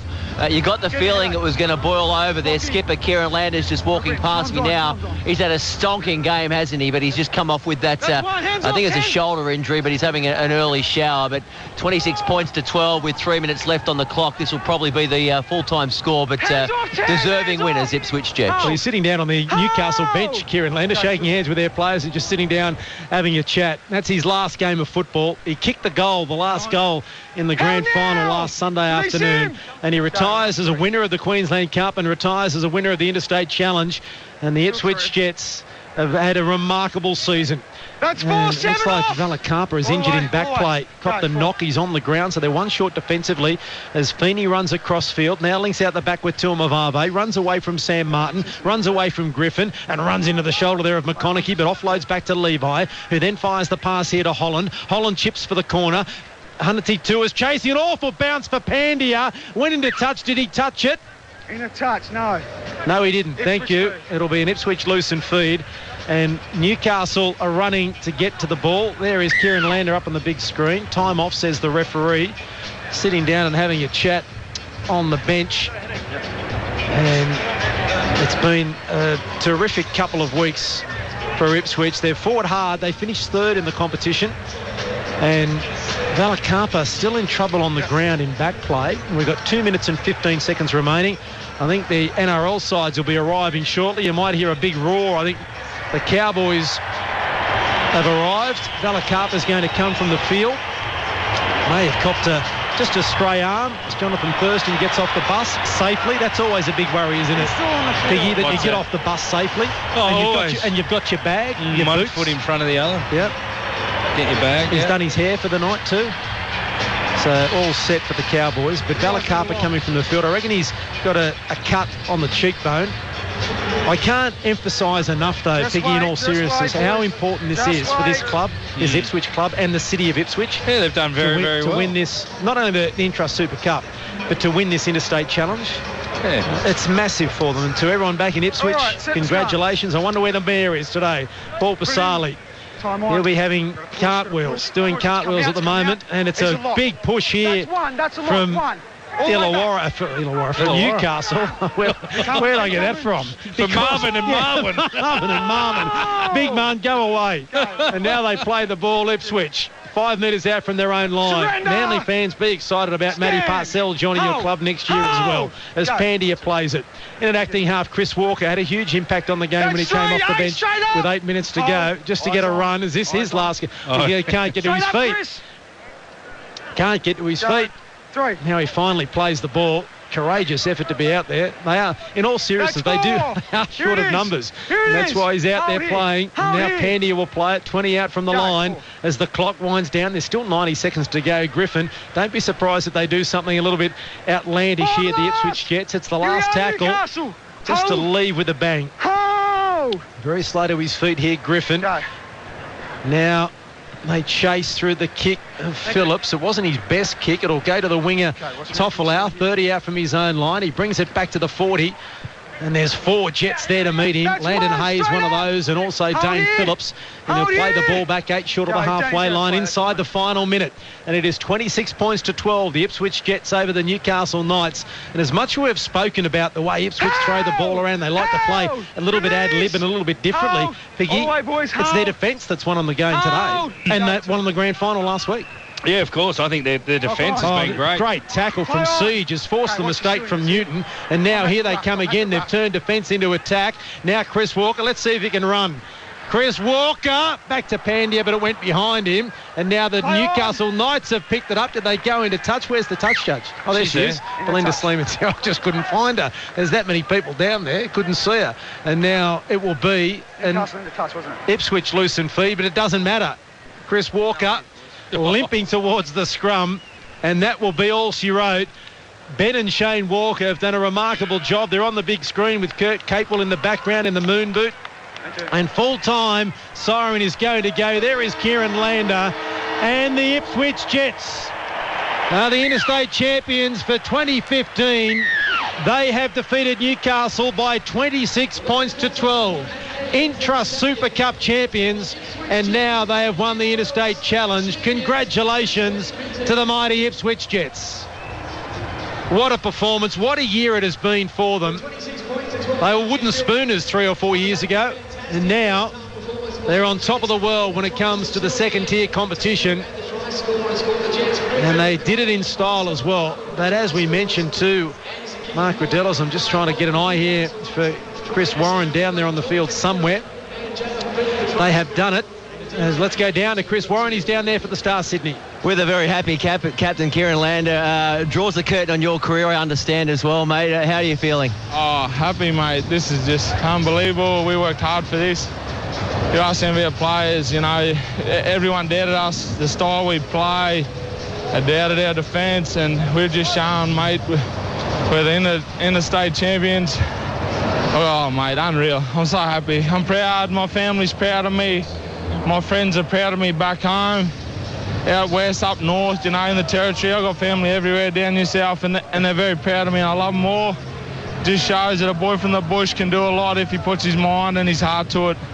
Well said, well said. I mean, you won the Intrust Super Cup last week, and I guess this tops it again, does it? Oh, it does. To do this in front of this crowd, you know, I said to my partner when I come down here, Christina, I said, can you believe this? We get to go and we get to watch the Cowboys and Broncos play, and we get to play for a challenge, and, mate, it's unreal. Very happy, eh? Mate, you're speaking like a real proud Queenslander, hey? Oh, I am, you know, the boys from New South and Newcastle, they done a terrific job, mate. That was tough.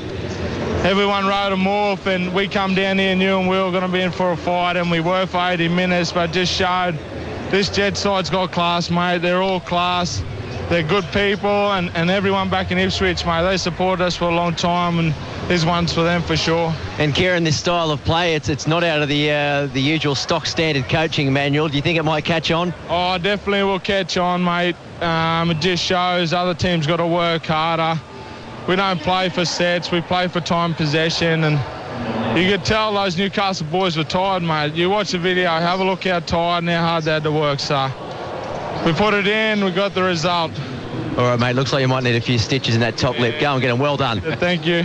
Well done, Chris Warren, having a chat to the Ipswich captain, Kieran Lander. A fantastic performance, 26 points to 12. They've won the Interstate Championship. They upset Townsville last week, and they've come in as the favourites to beat Newcastle, and they've taken home the prize this afternoon. We'll have the presentation shortly with John Grant, Peter Betros, the chairman of the QRL, and Dr George Paponis, the chairman of the New South Wales Rugby League. We'll try and hear from the man of the match as well, and Chris Warren will try and catch up with a few more players downstairs as they celebrating loud and proud down there with the Walker brothers, the Ipswich Jets, the Interstate Championships. And Mark Braybrook has spoken about how proud they'd be up there in Ipswich, and it's a day to remember for Queensland. They've beaten the Newcastle Knights 26-12 to take out the Interstate Championship Final. That's 2 from 2 for Queensland in these fixtures, with the Northern Pride defeating Penrith in the inaugural matchup last year. Well done to coaches Ben and Shane Walker. Back downstairs to Chris Warren. I've got the other Walker with me, Chris Walker, mate. I'd like to say you made a huge impact off the bench those last 6 minutes, but you're hobbling every step of the way. But a very proud team you've got here.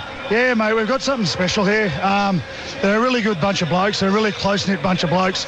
They're a team that play for together, and they're a team that will do anything for each other on the field. And, you know, this year, coming back playing and being able to get my last 6 minutes, I wouldn't care if I got 6 seconds. You know, to be able to out here and play with the boys, and after doing my knee in the last round, you know, I'm just really proud to be out here and, you know, get a chance to go out here and play. So, yeah, it's been unreal. Nice way for you to turn it in, career-wise. Yeah, oh, mate, I don't know. Is that it? I don't know. Probably Ben and Shane will convince me to come and play another 2 or 3 years. So, mate, but I'm just really enjoying just being around the boys and, you know, being around that football environment. You know, you sort of miss that when you retire and you go into the workforce, and, yeah, just really privileged to be able to get another chance to play at such a great stadium as well. Go and enjoy it with the boys. Yeah, cheers, thank you. Thank you, Chris. Let's have a listen to the man of the match, Matt Parcell. Ben and Shane, everyone involved, can't thank them enough. It's been great. Well done, mate. Great speech. A quick one. That was Matt Parcell, the man of the match from Ipswich. He makes the move. He's been picked up by Bob Fulton and Trent Barrett at the Manly Sea Eagles, and he'll be a wonderful acquisition for the Manly side next year in the 2016 Telstra Premiership. Mark Braybrook, look, they did it in the end, 26 points to 12. There was a king hit down here on the 20-metre line at the northern end of the ground, which certainly got a few people talking up here in the broadcast boxes. It was not a nice finish to the game, but Ipswich in the end, they'll take that. You talk about being very, very proud. Let's go back downstairs in a moment. We'll have a listen to the presentations in just a moment. Matty Parcell. Big Matty Parcell. Thanks, mate, for joining us on the continuous call. We clipped your awards speech up there, but you must be really proud. Yeah, the last 7 weeks has been unreal. Couldn't think of a better bunch of blokes to do it with, and to go out on this note is, yeah, unreal. Awesome. Did you think this might happen? I mean, go back 12, 18 months ago, you'd be standing here winning the, I guess, the State of Origin equivalent. Yeah, no, it's been a great 12 months, both individually and for Ippy Jets. Yeah, it's been surreal, and yeah, it's great. They don't die wondering, this team of yours, do they? No, definitely not. I just try and support up the middle as much as I can. You never know where the ball's going, so you just try and play off the back of them. It's a fun style to play, and yeah, it's awesome. You're a wonderful attacking player yourself, and you're looking forward to getting to Manly next year. Yeah, I can't wait. It's a great opportunity down there. There's a whole heap of new blokes going down, so I just can't wait to be a part of it. Go and enjoy it, Matty. No worries, thank you. Well, I saw Matty Parcell at the Jets when he made his first grade debut. And, I mean, he's only a young bloke now, but he has developed so much, not so much as a footballer, but size. He was smaller than a jockey when they picked him to make his debut, and I thought, that's just not fair because he's not big enough. But he's got a heart bigger than himself, and he has worked so hard, and congratulations to him. And Manly supporters, you've got every reason to be excited because he is a quality player. My apologies, Chris. I couldn't see. You haven't got one of those high-vis vests on. I lost him. Emails are coming through at 2gb.com, 4bc.com.au. We'll get to those throughout the night as well. We've got the build-up to kick-off coming up after the news at 6 o'clock. 26-12, Ipswich over Newcastle. So the Queenslanders have dominated this Interstate Championship concept. Of course, Northern Pride winning last year, the inaugural matchup. And, of course, Ipswich coming out in the big game this afternoon. So we started the day with the Holden Cup Grand Final. Penrith over Manly, 34 points to 18. Sony Luke from Penrith, the hooker, picking up the Jack Gibson medal. And Ipswich have taken out the Interstate Challenge, 26-12 over Newcastle. And Matt Parcell being named the man of the match. Piggy Riddell, you're still with me. Look, it was good to see Mr. Walker get out there and play a few minutes. He was obviously bandaged up and hobbling through, but it was terrific to see a well-known name, a household name in the NRL, get out there and play in a grand final. Yeah, it certainly was. He obviously retired a few years ago, and then he got himself into real good nick at the start of this year and decided to play again with his two brothers coaching. But yeah, well, look, we didn't get to see the best of him today, but I'm glad he got to have a run, and I think he's played pretty well throughout the year, hasn't he? By all reports. So look, we didn't see the best of the Jets today in terms of attack, but no matter what you say about their different style of play, the bottom line is that you've got to defend well. And no matter how you play an attack, you've got to defend well, and the basics of the fundamentals are, if you defend well, you're a chance of winning the game. And Ipswich showed that today, and they showed that in the grand final last week. Doesn't matter what you do with the footy. If you make mistakes, you've got to defend, and their defence won the game for them today. Exactly right. Well said. We'll bring Daryl Broman in just a moment. There's emails here. Dawn's listening to us in Victoria. Hi, Mark, and all the boys. Happy birthday, Mark. Read your earlier comments about having to work on your birthday. Well, grand final day's a special. Plus, yeah, I agree. Plus, you get paid. If you weren't working today, you'd probably have a much worse headache tomorrow if you celebrated all day. You make a good point. Thank you, Dawny. And stick with us. Ray will be along to call the grand final a little bit later on. Let me have a look downstairs and see how Chris Warren's going. He's just downstairs, wants to have a chat to Jake Mama. I think you've got him with you right now, Christopher. Yeah, but he's just been wiped from me. They say he can't speak. He's still got a bit of concussion, but Clint Newton's here, and I'm sure he'll have a word with me. Clint, even the referee said you're the old stager out there. I mean, this curtain's for you. Oh yeah, I think it's for both captains. You know, we've had different careers, but it's great for him to, finish with a win. So, I can't thank our boys enough. I've been incredibly grateful to play with a great group of young boys that have turned into men. So they'll be better for the run, and I was really proud to lead them. Absolutely, mate, and you've come from nowhere pretty much. You've won the last few matches to take out the New South Wales Cup, and then to be here today before an all-Queensland crowd pretty much, I guess you weren't expecting knowing what to face with this Ipswich team. They play a different style of play, hard to defend against. Yeah, they are, and, credit where credit's due. They're prepared to roll the dice and play that style, and you've got to give them credit for that. I thought we handled them, pretty good for the majority of the game, but,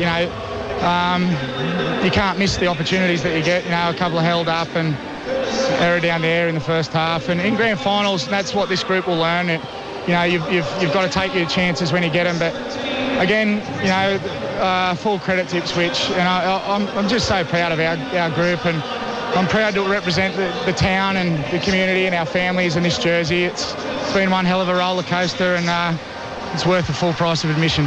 Absolutely, and that jersey and the town, you're very proud of Newcastle. I guess it's a whole new slate ahead for the club now moving forward.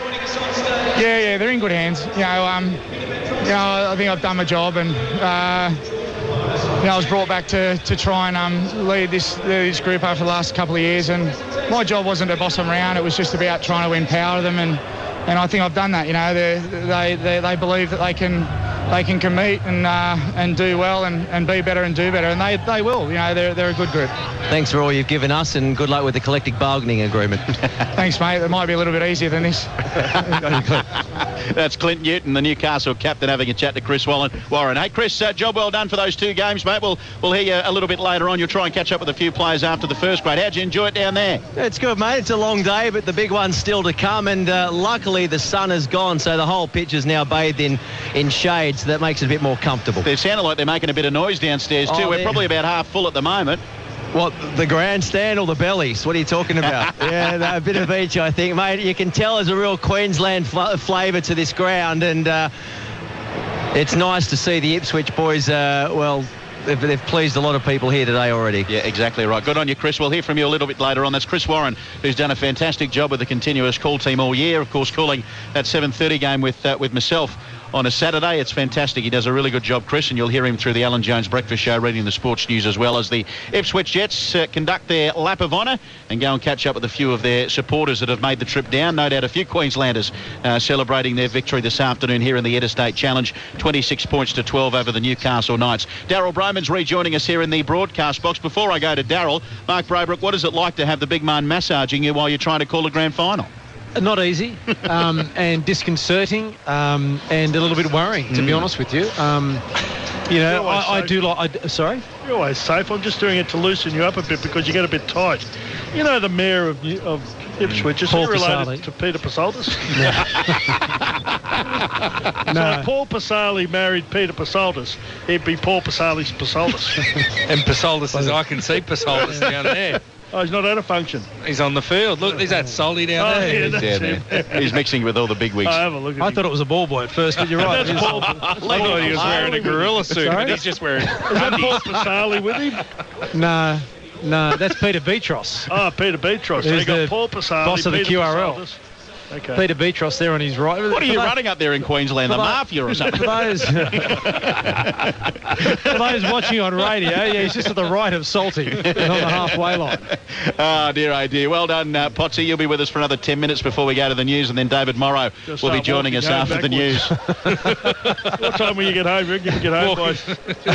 I exclusively revealed that Kurt Capel wouldn't play. You did? Well said. How long will it take you to walk to Brisbane backwards? I said I'd walk home backwards, but I didn't say where from or when. Well, you're here, so you'll have to walk from here. No. This is where you let yourself down. Hey, Daryl, big news after the news at 6 o'clock. One of the great rugby league coaches, and David Morrow, he's come up with about 4 pages of notes that he wants to discuss with Warren Ryan. It'll be fantastic. Just on this game... Are you excited? Sorry, I was going to say, are you excited about Cole Chisel? Because they're setting up for Cole Chisel. I do like Cole Chisel. Well, they're not kicking off until after 6, are they? 6:50, apparently. 6:50? Yeah, something like that. But I actually quite enjoyed that game. I thought...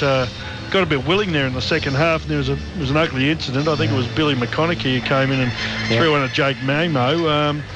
I reckon the turning point of that game was, I reckon, when George Nadira went off, it changed the game. He was fantastic last week in the grand final, and he gave them a bit of spark and some direction when he got out there, which is something they've lacked, I reckon. Even though they won the comp in the New South Wales Cup, they lacked direction. But I thought as soon as he got out there last week and this week, he did give them that.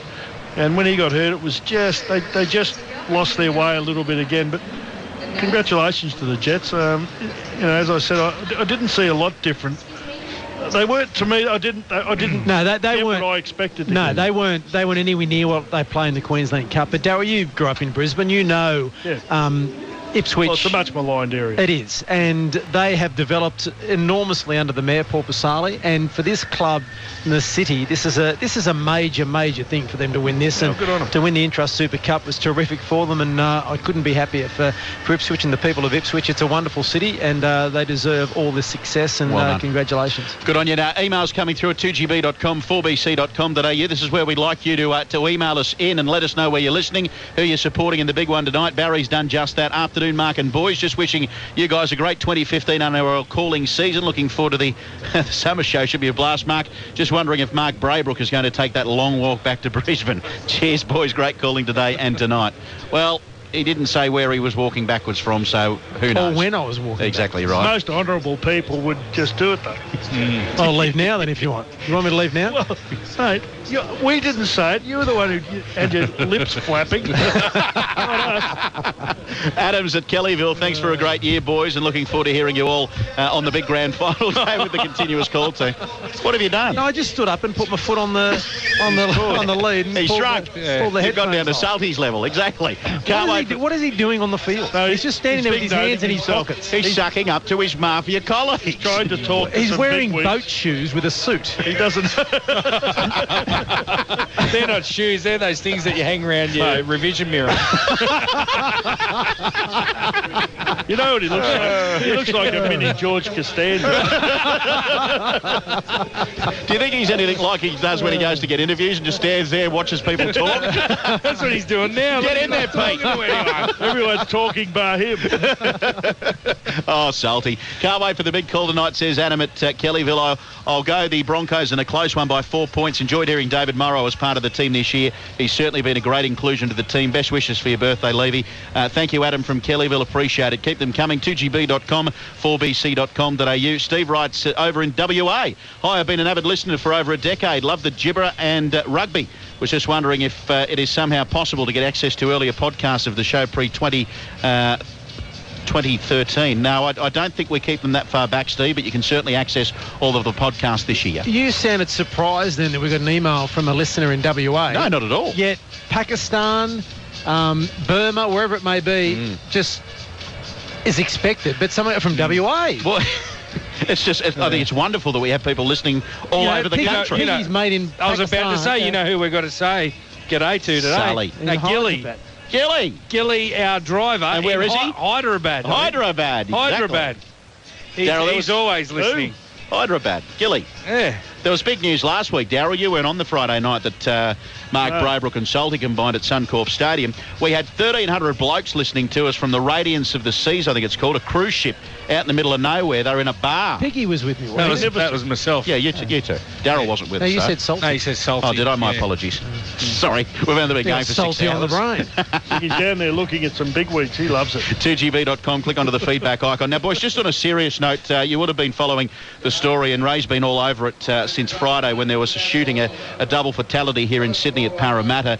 Now, it claimed the life of Curtis Cheng, who is was basically an innocent member of the public making his way home from work. He's worked for the New South Wales Police Force for over 30 years, and the Cheng family's released a statement, which I'll read to you now. I'd like to thank all those who have expressed their well wishes and blessings upon us following the tragic passing of our most loved husband and father, Curtis Cheng. My father was a kind, gentle and loving person. He was humorous, generous of heart, and always put his family first. He set a tremendous example for us as a family. We're deeply saddened and heartbroken that he's been taken from us, but we are truly grateful to the fruitful and happy life he has shared with us. To the many people who have offered their condolences and kind words about him, we are extremely moved by your thoughts and sympathies. We are touched by the personal visit from the New South Wales Premier and Police Commissioner. This was a comforting reminder of the warm regard that was held for him, especially by the New South Wales police community. He will be sadly missed by all of us. We will cherish our memory of him forever. From Alpha, Sylvia and Selena Cheng. So that's a statement released on behalf of the Cheng family following the shooting on Friday at 4:30 at Parramatta. And a 15-year-old had a gun, walked up to the New South Wales Police headquarters, and through the very brave acts of some police officers that were standing there, it could have been a hell of a lot worse. And it is a shame that we've lost the life of Curtis Cheng, just an innocent member of the public making his way home from work on Friday. And it just really makes you pause and think about how valuable life is. So on behalf of everybody here, our deepest condolences and sympathies go out to the Cheng family, and no doubt Ray will have plenty more to say on his program tomorrow morning between 9 and midday. 2gb.com, click onto the feedback icon if you would like to join us. It's Mark Levy, Mark Braybrook and Darryl Bryman alongside Piggy Riddell as well. We're getting set here at ANZ Stadium as the crowds continue to roll through the gates. The stage at the northern end is starting to be packed with lights and amplifiers and instruments as well, the drums, because that's where we'll have Cole Chisel performing, and we'll also have a bit of a march through of the players that are retiring. And we had some news earlier on that Nigel Plum, formerly of the Penrith Panthers, is in hospital at the moment with a nasty infection following some surgery. So, Nigel, if you're listening to us, I hope you're doing okay, mate. and we're certainly our thoughts are with you at this time, mate, because from all reports you're a little bit unwell in hospital following some surgery. So, mate, hopefully you've had a chance to listen to us here on the continuous call team. 2GB.com, click onto the feedback icon. Just having a look around the venue here, Darryl. Lots of people in Brisbane and North Queensland jumpers. It's terrific to see. They're talking about in excess of 30,000 people making the trip from north of the Tweed down here to Sydney for this big game. I think it's terrific to see. Oh, it's fantastic. It doesn't surprise me. I'd be a bit surprised if it wasn't more than that who've come down to watch the game. I mean, they're fanatical supporters. The Broncos haven't made a grand final for a number of years, and of course I think 2006, and the Cowboys 2005. So it's a long time. A decade's a fair time of anyone's life. And if you're an avid supporter, I would think you would have moved heaven and earth to get here for this game. It's a fantastic day. It's a public holiday tomorrow, so there's really no excuse, provided you can get hold of tickets, which I think were reasonably accessible. I don't think this is a sellout. I would have thought there'd be at least 30,000 crossing the border to see this game. Should be a great game. I mean, everyone says it, and we're all hoping it goes right down to the wire. Unfortunately, that doesn't always happen when you're expecting it to, but hopefully tonight it will happen, and I think it might. Yeah, I agree with you. Now, the big race is around the corner, and Tyre Power's Great Race Sale is giving you the power to save on a mountain of Dunlop tyres. Whether you want passenger, commercial, performance, four-wheel drive trailer, or even truck tyres, they've got them all at Tyre Power. You'll grab pole position with 15-inch Dunlop SP Sport tyres for large cars, now just $109 each. That's 15-inch Dunlop SP Sport tyres for large cars, just $109 each. Get the power of Tyre Power's Great Race Sale. Call 13 21 91 or check out tyrepower.com.au. The Interstate Challenge Final went the way of the Ipswich Jets over Newcastle by 26 points to 12. Matt Parcell, the hooker, who's making his way to Manly next year, he was named the man of the match. And in the first of the grand finals earlier today, the Holden Cup for Shimano, Penrith over Manly 34-18. Sony Luke, the hooker, named the man of the match. He picked up the Jack Gibson medal. Before I say farewell to you, Potsy, g'day continuous call team, writes Joseph. Great call, Potsy. Is the great man reading the news tomorrow on 11:16, and go the Cows. No, I'm not. I'm staying in Sydney because I have a meeting with other executives of our organisation tomorrow in Sydney. And I'm catching up with Erin Maher, newsreader here in Sydney, just have a quick chat, and then I'll go home. I'll back Tuesday. You mustn't have heard the question. Just read that again, Mark. Am I reading? I said, no, I'm not. I'm staying in Sydney. No. Would you like me to say it slower? I'm talking to that, Mark. He said, is the great man reading the news tomorrow? Who are we talking about? Your ass. We're talking about Braybrook. Mate, just because you're now news director doesn't mean you just push your way in and take over and read every bulletin. So you're only reading for Jones and Hadley in Sydney. You suck. No, in Brisbane. Brisbane, wherever you're doing it, suck. Why don't you read for other people? Chris Smith. I choose because he's not on 4BC. Okay. All right. Who else is on? Well, you tell me, Darryl. Ben Davis. Yeah, do you read for Ben? Sometimes. I'm actually part of his program. I do a little segment on his program of a Friday, Darryl. What's that segment, Potsy? Musical memory. Oh, that sounds good. That'll bring the fans back. It does. His ratings went up. Stop it. Stop it. I thought he might have done Midnight to Dawn. I thought you might have done a segment. Put people to sleep segment. You with me? Psycho predictions with Potsy.